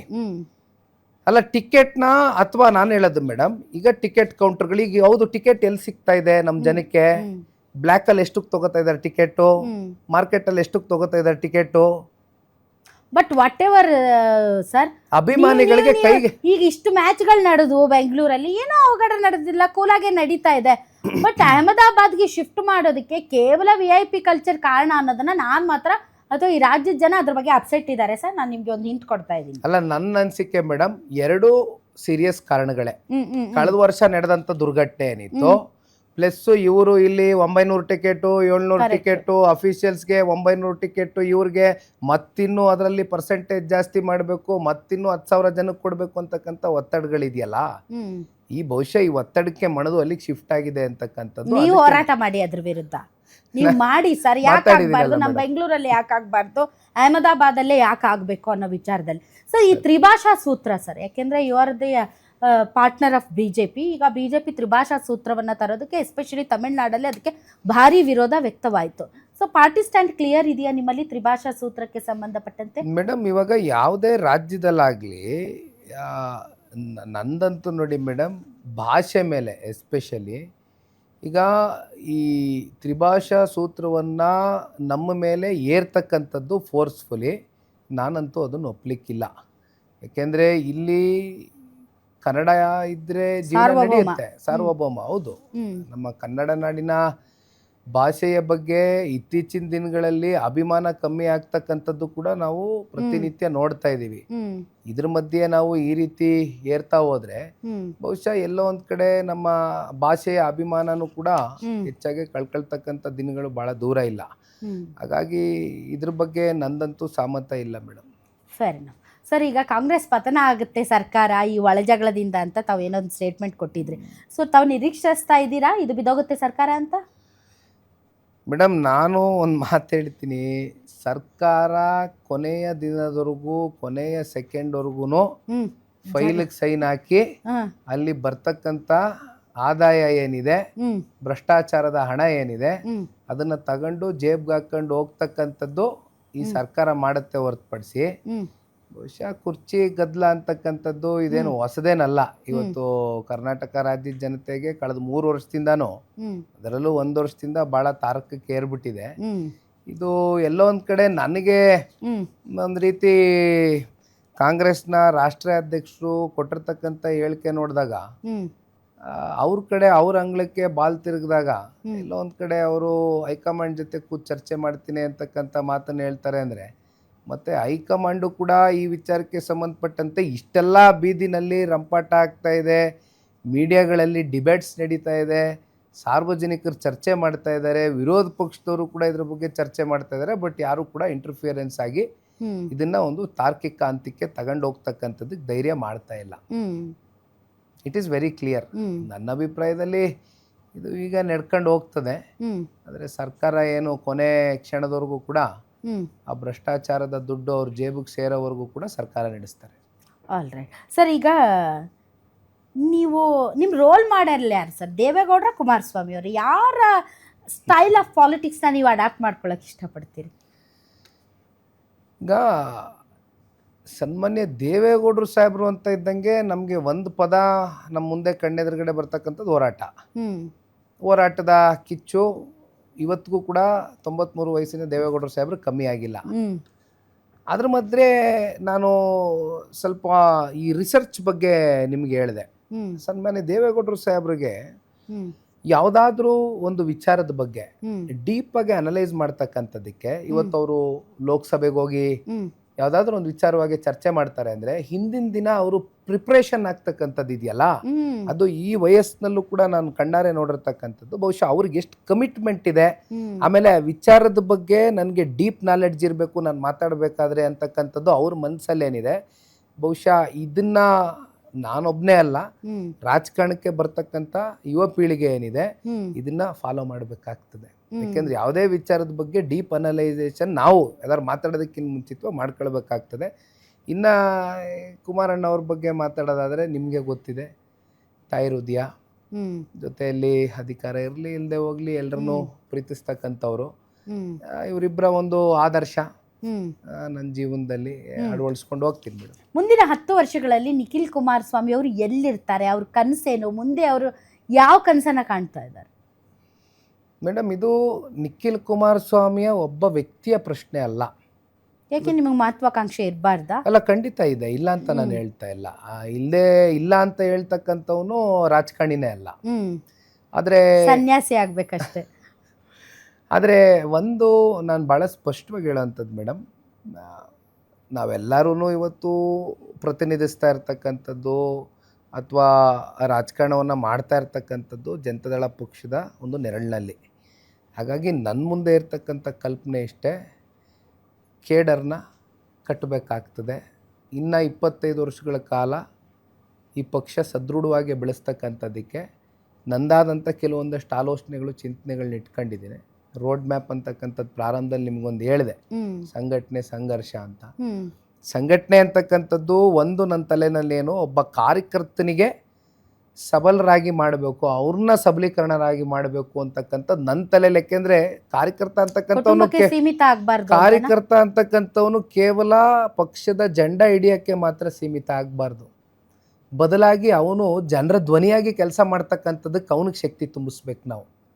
ಅದೇ ಸ್ಥಳೀಯ ಚುನಾವಣೆಗಳಲ್ಲಿ ಶಕ್ತಿ ತುಂಬಿಸ್ತಕ್ಕಂಥದ್ದಕ್ಕೆ ಇರ್ತಕ್ಕಂಥ ಅವಕಾಶ. ಹ್ಮ್ ಹಾಗಾಗಿ ಅವರು ಶಕ್ತಿಯುತರಾದರೆ, ಅವರು ಸಬಲರಾದರೆ ಬಹುಶಃ ನಿಖಿಲ್ ಕುಮಾರಸ್ವಾಮಿ ಇರ್ಬೋದು, ಇಂಥ ನಿಖಿಲ್ ಕುಮಾರಸ್ವಾಮಿ 100 ನಿಖಿಲ್ ಕುಮಾರಸ್ವಾಮಿಗಳನ್ನ ಹುಟ್ಟಾಕ್ತಕ್ಕಂಥ ಸಾಮರ್ಥ್ಯ ನಮ್ಮ ಪಕ್ಷದ ಕಾರ್ಯಕರ್ತರಲ್ಲಿ ತುಂಬಿಸ್ಬೇಕು ಅಂತಕ್ಕಂಥದ್ದೇ ನನ್ನಲ್ಲಿರ್ತಕ್ಕಂಥ ಒಂದು ದೃಢ ಸಂಕಲ್ಪ. ಸೊ ಮುಂದಿನ 10 ವರ್ಷಗಳಲ್ಲಿ ತಾವು ರಾಜ್ಯ ಸರ್ಕಾರದ ಭಾಗವಾಗಿ ಇರ್ತೀರಿ. ಹೋಪ್ಫುಲಿ 28ರಲ್ಲೇ ರಾಜ್ಯ ಸರ್ಕಾರದ ಭಾಗವಾಗಿರ್ತೀನಿ ಮೇಡಮ್. ಈಗ ಏನೋ ಭಾಳ ವಿಚಾರಗಳು ಓಡಾಡ್ತಾ ಇದ್ದಾವೆ ಸರ್. DCM ಆಗ್ತಾರೆ, ಮುಂದೆ ಏನಾದರೂ BJP ಆ್ಯಂಡ್ JDS ಮೈತ್ರಿ ಆದರೆ ನಿಖಿಲ್ ಕುಮಾರಸ್ವಾಮಿ ಅವರು DCM ಆಗ್ಬೋದು ಅಂತ. ಸೊ ಆ ಥರದ್ದು ಏನಾದರೂ ಡಿಸ್ಕಷನ್ಸ್ ಇದೆಯಾ ಸರ್? ಕಿಂಚಿತ್ತು ಕೂಡ ನನಗೆ ಆ ರೀತಿಯಾದಂಥ ಇವತ್ತಿನ ತತ್ಕ್ಷಣ ಆ ರೀತಿ ಆಲೋಚನೆಗಳಿಲ್ಲ ಮೇಡಮ್. ನನ್ನ ಆಲೋಚನೆಗಳಿರ್ತಕ್ಕಂಥದ್ದಿಷ್ಟೇ, ಒಂದು ಒಳ್ಳೆಯ ಜನಪರವಾದಂಥ ಒಂದು ಸರ್ಕಾರ ಕರ್ನಾಟಕ ರಾಜ್ಯಕ್ಕೆ ಕೊಡಬೇಕಾಗತ್ತೆ. ಇವತ್ತಿಬ್ಬರು ಒಂದು ಒಳ್ಳೆ ಉದ್ದೇಶಕ್ಕೆ ಕೈ ಜೋಡಿಸಿದ್ದೀವಿ. ನಾನು ಹೇಳದ್ನಲ್ಲ, ಆ್ಯಕ್ಚುಲಿ ಇಲ್ಲಿವರೆಗೂ ಕೂಡ ಪ್ರಿಪೋಲ್ ಅಲಯನ್ಸ್ಗಳು ನಮ್ಮ ರಾಜ್ಯದಲ್ಲಿ ಬಹಳ ವರ್ಷಗಳಾಗಿತ್ತು. ಯಾವತ್ತೂ ಕೂಡ ಪ್ರಿಪೋಲ್ ಅಲಯನ್ಸ್ಗಳಾಗಿಲ್ಲ. ಎಲ್ಲವೂ ಕೂಡ ಚುನಾವಣೆಯ ಒಂದು ಫಲಿತಾಂಶ ಬಂದ ಮೇಲೆ ಪೋಸ್ಟ್ಪೋಲ್ ಆಗಿರ್ತಕ್ಕಂಥ ಅಲಯನ್ಸು. ಸೊ ಈ ಅಲಯನ್ಸ್ ಪ್ರಿಪೋಲ್ ಆಗಿರ್ತಕ್ಕಂಥ ಹಿನ್ನೆಲೆಯಲ್ಲಿ ಗೊತ್ತಿಲ್ಲ, ನೀವು ಏನೋ ಹೇಳ್ತಾ ಇದ್ರಿ. ಅಲ್ಲ ಸರ್, ನೀವು ಅಲಯನ್ಸಲ್ಲಿ ಹೋಗ್ತೀರಾ ಹೋಗಲ್ವಾ ಅದು ಒಂದಿದೆ. ಸೊ ಹೋದರೆ ಮುಂದಿನ ದಿನಗಳಲ್ಲಿ ಪವರ್ ಶೇರಿಂಗ್ ಅನ್ನೋದು ಇದ್ದೇ ಇರುತ್ತಲ್ಲ ಸರ್. ಅದರಲ್ಲಿ ಜೆ ಡಿ ಎಸ್ ಯಾವಾಗಲೂ ಅಷ್ಟೇ, ಕಡಿಮೆ ಸೀಟ್ ತೊಗೊಂಡ್ರು ಅವರೇ ಮುಖ್ಯಮಂತ್ರಿ, ಕಡಿಮೆ ಸೀಟ್ ತೊಗೊಂಡ್ರು ಅವರೇ ಪ್ರಮುಖ portfolio. That is the capacity of JDS. ನಾವು ನೋಡ್ಕೊಂಡು ಬಂದಿದ್ದೀವಿ. ಆ ನೆಗೋಸಿಯೇಷನ್ ಪವರು ಮತ್ತು ಟೆಕ್ನಿಕ್ಸು ದೇವೇಗೌಡರಿಗೆ, ಕುಮಾರಸ್ವಾಮಿ ಅವ್ರಿಗೆ ತುಂಬ ಚೆನ್ನಾಗಿ ಗೊತ್ತಿದೆ. ಹಾಗಾಗಿ ಆ ಥರದ್ದು ಇನ್ನೂ ಏನು ಟಾಕ್ಸ್ ನಡೆದಿಲ್ಲ. Too early premature madam. ಇದು ಇವೆಲ್ಲ ಯಾವಾಗ ಈ ಟಾಕ್ಸ್ ಉದ್ಭವ ಆಗುತ್ತೆ ಅಂದರೆ, ನನ್ನ ಗಮನದಲ್ಲಿ ಇದ್ದಂಗೆ, ನನಗೆ ಸಣ್ಣ ಪುಟ್ಟ ನಾಲೆಡ್ಜು ಇದು ಇತ್ತೀಚೆಗೆ ಲೋಕಸಭೆ ಟೈಮಲ್ಲೂ ಎಲ್ಲ ಹೋಗಿ ಪಾಲ್ಗೊಂಡಾಗ ನೋಡ್ದಂಗೆ, it comes during the election hours. Vijayendra ಅವ್ರ ಜೊತೆ ತಮ್ಮ ಒಡನಾಟ ಹೇಗಿದೆ? ತಾವು ಮಾತಾಡ್ತೀರಾ? ಕುತ್ಕೊಂಡು ಮಾತಾಡಿರೋ ಸಿನಾರಿಯೋ ಇದೆಯಾ? ಯಾವಾಗಾದ್ರೂ ಮಾತಾಡಿದ್ದೀರಾ? ಒಂದು ಚುನಾವಣೆಗಳ ರಾಜಕೀಯ, ಮುಂದಿನ ರಾಜಕೀಯ ಪಕ್ಷದ ಎರಡೂ ಅದೊಂದು ರಾಷ್ಟ್ರೀಯ ಪಕ್ಷ, ನಮ್ದೊಂದು ಪ್ರಾದೇಶಿಕ ಪಕ್ಷ. ನಾವಿಬ್ಬರು ಕೂಡ ಒಂದೊಂದು ಪಕ್ಷದಲ್ಲಿ ಪ್ರತಿನಿಧಿಗಳಾಗಿದ್ದೀವಿ. ಹಾಗಾಗಿ ಒಂದು ಏನಂದರೆ, ರಾಜಕೀಯಕ್ಕೆ ಸಂಬಂಧಪಟ್ಟಂತೆ ಯಾವುದೇ ಚರ್ಚೆಗಳಿರಲಿ ಅದನ್ನು ಕೂತು ಮಾಡ್ತಕ್ಕಂಥ ಒಂದು ಸೌಹಾರ್ದತೆ ಅಂತೂ ಇಟ್ಕೊಂಡಿದ್ದೀವಿ. ಮಾತಾಡಿದ್ದೀರಾ ಕುತ್ಕೊಂಡು? ಮಾತಾಡಿದ್ದೀವಿ ಅದರಲ್ಲಿ. ಹೌದಾ? ಸೊ ಮೊನ್ನೆ ಯಡಿಯೂರಪ್ಪ ಅವರ ಅಭಿಮಾನೋತ್ಸವ ನಡೀತು. ಪಾರ್ಟಿ ರೆಡಿ ಆಗ್ತಾ ಇದೆ ಸರ್, BJP ಪಾರ್ಟಿ ರೆಡಿ ಆಗ್ತಾ ಇದೆ. ಯಾಕಂದರೆ ಅವತ್ತು ಅದು ಕೇವಲ ಯಡಿಯೂರಪ್ಪನವರ 50 ವರ್ಷದ ಸಾರ್ಥಕ ರಾಜಕೀಯ ಜೀವನದ ಉತ್ಸವವಾಗಿರಲಿಲ್ಲ. ಅದು ಮುಂದಿನ 2028ರ ಚುನಾವಣೆಗೆ ಆಗ್ತಾ ಇರುವಂತಹ ಒಂದು ವೇದಿಕೆಯಾಗಿತ್ತು. ಸೊ ಆ ಥರ ನೀವು ಬೆಳ್ಳಿ ಹಬ್ಬ ಮಾಡ್ಕೊಂಡ್ರಿ, ಅಥವಾ ಜನರೊಂದಿಗೆ ಜನತಾದಳ ಅಂತಂದರೆ, ಬಟ್ ಇಡೀ ರಾಜ್ಯದ ಗಮನ ಸೆಳೆಯುವ ಆ ಒಂದು ಕಿಕ್ ಸ್ಟಾರ್ಟ್ ಕೊಡುವಂತಹ ಕಾರ್ಯಕ್ರಮಗಳು ಏನಾದರೂ? ಅಲ್ಲ, ಯಾವುದೇ ರಾಜಕೀಯ ಪಕ್ಷಕ್ಕಾಗಲಿ ಒಬ್ಬ ರಾಜಕೀಯ ಪಕ್ಷದ ಒಬ್ಬ ರಾಜಕೀಯ ನಾಯಕನ ಸಾಧನೆಗಳೇನಿದೆ ಅದು ಒಂದು ರೀತಿ ಶ್ರೀರಕ್ಷೆಯಾಗಿ ಆಯಾ ಪಕ್ಷಗಳಿಗೆ ಉಳಿಯುವಂಥದ್ದು ಸರ್ವೇ ಸಾಮಾನ್ಯ. ಅದರಲ್ಲೂ BS ಯಡಿಯೂರಪ್ಪ ಸಾಹೇಬ್ರ ಒಂದು ರೈತ ಪರವಾದಂಥ ಹೋರಾಟಗಳು, ಅವರು ಪ್ರತ್ಯೇಕವಾಗಿ ರೈತರಿಗೆ ಬಡ್ಜೆಟನ್ನು ಮಂಡನೆ ಮಾಡಿದ್ರು. ಇವೆಲ್ಲ ನಾನಾ ವಿಚಾರಗಳನ್ನ ಇಟ್ಕೊಂಡು ಅವರ ಸುದೀರ್ಘವಾದಂಥ ರಾಜಕಾರಣದ ಪಯಣ ಏನಿದೆ ಅದಕ್ಕೆ ಗೌರವ ಸಲ್ಲಿಸಿ ಭಾರತೀಯ ಜನತಾ ಪಾರ್ಟಿಯವರು ಮಾಡಿರ್ತಕ್ಕಂಥ ಜೊತೆಯಲ್ಲಿ ತಮಗೆ ಗೊತ್ತಿದೆ, ಈಗ ನಮ್ಮದು ಕೂಡ ಇತ್ತೀಚೆಗೆ ಬೆಳ್ಳಿ ಹಬ್ಬ ಆಚರಣೆ ಆಯಿತು. ಅದು ಹಾಸನಿಂದ ಪ್ರಾರಂಭ ಆಯಿತು, ಕಿತ್ತೂರು ಕರ್ನಾಟಕಕ್ಕೆ ಹೋಗಿ ತಲುಪಿ ಬೆಂಗಳೂರಿಗೆ ಬಂದಿದ್ದೇವೆ. ಈ ರೀತಿ ನಾನಾ ಜಿಲ್ಲೆಗಳಲ್ಲಿ ಈ ರೀತಿ ಬೆಳ್ಳಿ ಹಬ್ಬವನ್ನು ಆಚರಣೆ ಮಾಡಬೇಕು ಅಂತಕ್ಕಂಥದ್ದು ನಿರ್ಧಾರ ಮಾಡಿದ್ದೇವೆ. ನಡೀತಾ ಹೋಗುತ್ತೆ. All right sir. ಈಗ ಕುಮಾರಸ್ವಾಮಿ ಅವರು ಇನ್ನೇನು ಚುನಾವಣೆ ಹೊಸ್ತಿಲಲ್ಲಿ ಬರ್ತಾರಾ, ಅಥವಾ ಅದಕ್ಕಿಂತ ಮುಂಚೆ ಬಂದು ಏನಾದರೂ ಒಂದು ಅಲೆ ಎಬ್ಬಿಸ್ತಾರಾ ಸರ್? ಕಾರ್ಯಕರ್ತರಿಗೆ ಆ ಪ್ರಶ್ನೆ ಇದೆ, ಅದಕ್ಕೆ ಕೇಳಿದೆ. ಅವ್ರಿಗೆ ಡೆಲ್ಲಿನಲ್ಲಿ ಜವಾಬ್ದಾರಿ ಹೆಚ್ಚಿದೆ ಮೇಡಮ್. ಅದ್ರ ಮಧ್ಯೆ ಮನಸ್ಸು ಕರ್ನಾಟಕದತ್ತ ಯಾವಾಗಲೂ ಕೂಡ ಸಂಪೂರ್ಣವಾಗಿ ಮನಸ್ಸಿಲಿರುತ್ತೆ. ಹಾಗಾಗಿ ಅವರು ಯಾವ ಸಮಯದಲ್ಲಿ ಅತಿ ಶೀಘ್ರದಲ್ಲಿ ಇದನ್ನ ನಾನು ಹೇಳಲಿಕ್ಕೆ ಆಗೋದಿಲ್ಲ. ಅವ್ರು ತಗೋಬೇಕು ಡಿಸಿಷನ್. ಸರ್, ತಮ್ಮ ಪತ್ನಿ ಹೆಸರು ರೇವತಿ ಅವರಲ್ಲ? ರೇವತಿ ಅವರು ಚುನಾವಣಾ ಪಾಲಿಟಿಕ್ಸ್ಗೆ ಬರ್ತಾರಾ ಅಥವಾ ಪಾಲಿಟಿಕ್ಸ್ಗೆ ಬರ್ತಾರಾ? ಇವತ್ತು ಗ್ಯಾರಂಟಿ ನ್ಯೂಸ್ ಮೂಲಕ ಹೇಳ್ತಾ ಇದ್ದೀನಿ ಮೇಡಮ್, ಬರ್ಕೊಂಬಿಡಿ ಡೇಟು. ಯಾವ ಕಾರಣಕ್ಕೂ ಬರೋದಿಲ್ಲ. ಇನ್ಫ್ಯಾಕ್ಟ್ ನನ್ನ ಉಪಚುನಾವಣೆ ಚನ್ನಪಟ್ಟಣ ಟೈಮಲ್ಲೇ ಹ್ಮ್ ಎಲ್ಲರೂ ಆಕೆನ ಫೋರ್ಸ್ ಮಾಡಿ ಕರ್ಕೊಂಬಂದಿದ್ರು. ಹ್ಮ್ ನಾನು ಕೂಡ ಅದಾದಮೇಲೆ ಕಡಾಖಂಡಿತ ಅದು ಕರ್ಕೊಂಬಂದಿದ್ದು ಅಂದರೆ ಏನಿಲ್ಲ, ಅಲ್ಲೆಲ್ಲ ಪಾಪ ನಾನು ಓಡಾಡೋಕ್ಕಾಗಿಲ್ಲ ಅಂತ ಬಸ್ ಸ್ಟ್ಯಾಂಡ್ ಹತ್ರ ನಿಂತ್ಕೊಂಡು ಹ್ಮ್ ಪ್ರಚಾರ ಮಾಡ್ತಕ್ಕಂಥದ್ದಕ್ಕೆ ಒಂದಷ್ಟು ಯುವಕರು ಕಾಲೇಜ್ ಬಿಟ್ಟಿತ್ತು ಅಂತ ಹೋಗಿ ಕೇಳಿದ್ಬಿಟ್ರೆ ಅವರು ಪ್ರಾಬ್ಲಿ 2-3 ಅವರ್ಸ್. ಹ್ಮ್ ಅಲ್ಲಿಂದ ನಾನು ನನ್ನ ವೈಫ್ಗೂ ಅಷ್ಟೇ, ಐ ಮೀನ್ ಎಲ್ಲರೂ ರಾಜಕಾರಣ ಮಾಡಲೇಬೇಕು, ರಾಜಕಾರಣ ಅಂತಕ್ಕಂಥದ್ದು ನನಗೇನೋ ಸರಿ ಅನ್ಸೋದಿಲ್ಲ. ಹಾಗಾಗಿ ನನ್ನ ವೈಫ್ದು ಏನು ಇಂಟರ್ಫಿಯರೆನ್ಸು ಇರೋದಿಲ್ಲ, ಸಾರ್ವಜನಿಕವಾಗಿ ನೀವು ಅವ್ರನ್ನೇನು ಅಪೇಕ್ಷೆನೂ ಪಟ್ಕೊಳ್ಳೋ ಅಂಥದ್ದು ಬೇಡ. ಓಕೆ ಸರ್, ನೀವು ತಾಯಿ ಮಗನ ತಂದೆ ಮಗನ? ಏನಿಬ್ರಿಗೂ ಮಗ ಅಲ್ಲ, ಯಾರು ಅಂದ್ರೆ ನಿಮ್ಗೆ ತಂದೆ ಅಂದ್ರೆ ತಾಯಿ ಅಂದ್ರೆ ಜಾಸ್ತಿ ಪ್ರೀತಿನಾ, ತಂದೆ ಅಂದ್ರೆ ಜಾಸ್ತಿ ಪ್ರೀತಿನಾ, ಯಾರ ಜೊತೆಗೆ ಜಾಸ್ತಿ ಒಡನಾಟ? ಸೊ ಆ ಥರ ಚಿಕ್ಕ ವಯಸ್ಸಲ್ಲಿ ತುಂಬ ಚಿಕ್ಕ ಹುಡುಗ ಬಾಲ್ಯದಲ್ಲಿ ಬೆಳಿಬೇಕಾದಾಗ ತಂದೆಯವ್ರ ಮೇಲೆ ಅತಿಯಾದಂಥ ಪ್ರೀತಿ. ಹ್ಮ್ ತಂದೆಯವರು ಆಗ್ತಾನೆ ರಾಜಕಾರಣದಲ್ಲಿ ಇನ್ನೂ ಪುಟ್ಟಿದೆ ಹೇಳ್ತಾ ಇದ್ರು. ಐ ಸ್ಟಿಲ್ ರಿಮೆಂಬರ್, ರಾತ್ರಿ ಎಷ್ಟೊತ್ತೇ ಆದರೂ ಕೂಡ ಹ್ಮ್ ನಮ್ಮ ತಂದೆಯವರು MLS ಜೊತೆ ಕಮಿಟ್ಮೆಂಟ್ಸು ಎಲ್ಲ ಇರೋದೆಲ್ಲ ಹೋಗೋರಲ್ಲ. ಆಗ ಎಷ್ಟೋ ಸಲ ಅವ್ರನ್ನೂ ಜೊತೇಲಿ ನಾನೇ ಮಲಗಿಸ್ಕೊಂಡ್ಬಿಟ್ಟಿರೋದು ಇದೆ.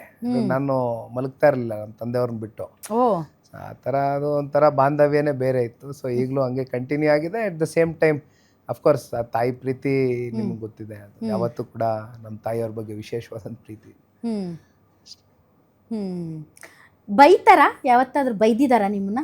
ಗದ್ರದು ಬೈಯೋದು? ಬೈಯೋ ಕಾಲ ಎಲ್ಲ ಹೊಟ್ಟೈತಲ್ಲ ಮೇಡಮ್, ಈಗ ಬೈಸ್ಕೊಳ್ಳೋ ಕಾಲ ಏನಿಲ್ಲ. ನಾವೇ ಎಲ್ಲ ಹ್ಮ್ ಜವಾಬ್ದಾರಿಗಳು ಹೆಚ್ಚಿದೆ, ಜವಾಬ್ದಾರಿಯುತವಾಗಿ ನಡ್ಕೊಳ್ಬೇಕಾದ್ರೆ ಈಗೇನಿಲ್ಲ. ಬಟ್ ಅಫ್ಕೋರ್ಸ್ ಕಾಲೇಜ್ ಟೈಮಲ್ಲಿ, ಸ್ಕೂಲ್ ಡೇಸಲ್ಲಿ ತರಲೆಗಳು ಮಾಡಿದಾಗ ಬೈಸ್ಕೊಂಡಿದ್ದು, ಬುದ್ಧಿ ಹೇಳಿದ್ದೆಲ್ಲ ಉದಾಹರಣೆಗಳು ಉಂಟು. ಬಟ್ ಅದೇ ಹೀಗೆ ದೇವೇಗೌಡ್ರು ಅಂದ್ರೆ ನೀವು ಒಂದು ವಾರಕ್ಕೆ ಒಂದ್ಸರಿ ಆದ್ರೂ ಹೋಗಿ ಭೇಟಿ ಆಗ್ತೀರಾ ದೇವೇಗೌಡ್ರನ್ನ? ಹೇಗೆ? ದೇವೇಗೌಡರು ಕಾಣ್ತಾ ಇರ್ತೀನಿ ಮೇಡಮ್. ಅದೇ ಇತ್ತೀಚೆಗೆ ಸ್ವಲ್ಪ ಸಣ್ಣ ಪುಟ್ಟ ವಯಸ್ಸಿನ ಕಾರಣದಿಂದ ಆರೋಗ್ಯದಲ್ಲಿ ಸಣ್ಣ ಪುಟ್ಟ ಏರುಪೇರುಗಳಿದೆ. ಅಂದರೆ ಯಾವತ್ತೂ ಇಲ್ಲದೆ ಡಯಾಲಿಸಿಸ್ ಆಗ್ತಾ ಇದೆ, ಕಿಡ್ನಿ ಡಯಾಲಿಸಿಸ್. ಆದರೂ ನನಗೆ ನಮ್ಮೆಲ್ರಿಗೂ ಆಶ್ಚರ್ಯ ಏನಂತ ಕರೀತಾರೆ ಆಗ್ತಕ್ಕಂಥದ್ದು. ನಿಮ್ಮನ್ನ? ನಿಖಿಲ್ ಅಂತ ಕರೀತಾರ? ಏನಂತ ಕರೀತಾರೆ? ಅಷ್ಟೇ, ಮಗನೇ ಅಂತಾರೆ. ಹ್ಮ್ ಅದೇ ಇದ್ರ ಡಯಾಲಿಸಿಸ್ ಮಧ್ಯೆನೂ ಕೂಡ ಒಬ್ಬ ಮನುಷ್ಯ ಇಷ್ಟೆಲ್ಲ ಹೋರಾಟ ಮಾಡ್ತಾರೆ ಅಂತಕ್ಕಂಥದ್ದಾದರೆ ಬಹುಶಃ ನಮಗೂ ನಿಮ್ಗೆ ಗೊತ್ತಿದೆ, ಡಯಾಲಿಸಿಸ್ ಮಾಡಿಸ್ಕೊಳ್ತಕ್ಕಂಥ ಪೇಷಂಟ್ಗಳು ಅವರ ಮನಸ್ಥಿತಿಗಳು, ಇರಿಟೇಷನ್ಸ್ ಯಾವ ರೀತಿ ಇರುತ್ತೆ ಅಂತ. ಬಟ್ ಏನೋ ತಾಯಿ ಚಾಮುಂಡೇಶ್ವರಿ, ಹಾಸನಾಂಬೆ ತಾಯಿಯ ಒಂದು ಅವ್ರು ನಮ್ಮ ಕರ್ನಾಟಕದ ಆಸ್ತಿ, ಅವರನ್ನ ದೇವ್ರು ಇನ್ನೂ ಜಾಸ್ತಿ ಆರೋಗ್ಯ ಕೊಟ್ಟು ಕಾಪಾಡಬೇಕು. Thank you.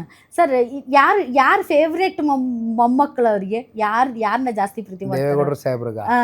ಅದು ನನಗೆ ಗೊತ್ತಿಲ್ಲ ಮೇಡಮ್, ನೀವು ಅವ್ರಿಗೆ ಕೇಳಬೇಕಲ್ಲ. ನನಗೆ ಕ್ಯೂರಿಯಾಸಿಟಿ ನಿಮ್ಮ ಬಾಯಿಂದ ಕೇಳಬೇಕು ಅಂತ. ಇಲ್ಲ, ನಾನೇನು ಮೊದಲನೇ ಸ್ಥಾನದಲ್ಲೇನಿರಲಿಲ್ಲ. ಹಿಂಗೂ ಉತ್ತರ ಕೊಡ್ಬೋದು. All right, okay. ಎಸ್, ನಿಮಗೆ ಕಾಂಗ್ರೆಸ್ ಪಾರ್ಟಿಯಲ್ಲಿ ಇಷ್ಟಪಡೋ ನಾಯಕ ಯಾರು ಸರ್? ಐ ಮೀನ್ ಬೇರೆ ಪಕ್ಷ ಅಂತ ವಿರೋಧ ಪಡಿಸ್ಬೇಕು ಅಂತ ಏನಿಲ್ಲ, ಅದರ್ವೈಸ್ ಆಲ್ಸೋ. ಈಗ ಉದಾಹರಣೆಗೆ ಈಗ ಮಿನಿಸ್ಟರ್ಸ್ ಅಲ್ಲಿ ನಿಮ್ಗೆ ಅನ್ಸಿದ ಮಟ್ಟಿಗೆ ತುಂಬ ಚೆನ್ನಾಗಿ ವರ್ಕ್ ಮಾಡ್ತಾ ಇದ್ದಾರೆ ಅನ್ನೋ ಥರದಲ್ಲಿ ಯಾರನ್ನ ತಾವು ಇದ್ದುದ್ರಲ್ಲಿ ಬೆಟರ್? ಈಗ ಏನಾಗುತ್ತೆ ಮೇಡಮ್, ಒಂದು ತಾವು ಹೇಳ್ದಂಗೆ ರಾಜಕೀಯವಾಗೇ ಒಂದಷ್ಟು ವಿಚಾರಗಳನ್ನ ನಾವು ವಿರೋಧಿಸ್ಬೋದು ಹೊರತುಪಡಿಸಿ ವೈಯಕ್ತಿಕವಾಗಿ ಇಲ್ಲಿ ವಿರೋಧ ಮಾಡ್ಕೊಳ್ತಕ್ಕಂಥ ಸನ್ನಿವೇಶಗಳಾಗಲಿ ಪರಿಸ್ಥಿತಿಗಳಾಗಲಿ ನಿರ್ಮಾಣ ಮಾಡ್ಕೊಳ್ಬಾರ್ದು. I am very clear at it. ಪರ್ಸ್ನಲ್ಲಾಗಿ ಯಾರನ್ನೂ ಕೂಡ ಹೇಟ್ರೆಡ್ನೆಸ್ ಪಾಯಿಂಟ್ಗೆ ಹೋಗಬಾರ್ದು. ಬಟ್ ಅದ್ರ ಮಧ್ಯದಲ್ಲಿ ಭಾಳ ಜನ ಇದ್ದಾರೆ. ಐ ಮೀನ್ ಯಾರೋ ಒಬ್ಬರಿಬ್ಬರನ್ನ ಪಿಕ್ ಮಾಡಿ ಹೇಳ್ತಕ್ಕಂಥದ್ದು ಒಂದು ಹೆಸರು ಹೇಳಿ ಸರ್, ನನಗೆ ಕೆಟ್ಟ ಕ್ಯೂರಿಯಾಸಿಟಿ ಇದೆ. ನನಗೇನೋ ಒಬ್ಬರಿಬ್ಬರು ಹೆಸರು ಹೇಳೋದು ಸೂಕ್ತ ಕಾಣೋದಿಲ್ಲ. ಏನು ಸರ್, ಅಪ್ರಿಷಿಯೇಟ್ ಮಾಡೋದಕ್ಕೆ ಒಳ್ಳೆ ಹೃದಯ ಇರಬೇಕಷ್ಟೇ. ಇರೋದ್ರಲ್ಲಿ ಬಹುಶಃ ನನ್ನ ಅನಿಸಿಕೆ ಕೃಷ್ಣ ಬೈರೇಗೌಡರು ಸ್ವಲ್ಪ ರೆವಿನ್ಯೂ ವಿಚಾರವಾಗಿ ಒಂದಷ್ಟು ಸ್ಟೆಪ್ಗಳನ್ನ ಚೆನ್ನಾಗಿ ಇಡ್ತಾ ಇದ್ದಾರೆ ಅಂತಕ್ಕಂಥದ್ದು ಅನಿಸಿದೆ. ಅದು ಜನಕ್ಕೂ ಅನಿಸಿದೆ. ಅದೇ ನೋಡ್ಬೇಕು ಎಲ್ಲಿಗೆ ಹೋಗ್ಬಿಟ್ಟೆ ಅಂತ. ಮೋದಿ ಅವ್ರ ಬಗ್ಗೆ ಏನು ಹೇಳ್ತೀರಿ ಸರ್? ಅವ್ರ ಜೊತೆ ಮಾತಾಡಿದ್ದೀರಾ? ಒಂದು 1-to-1 ನನಗೆ ಇಲ್ಲಿವರೆಗೂ ಅವ್ರನ್ನ ಭೇಟಿ ಮಾಡ್ತಕ್ಕಂಥ ಅವಕಾಶ ಸಿಕ್ಕಿಲ್ಲ. ರಿಯಲಿ?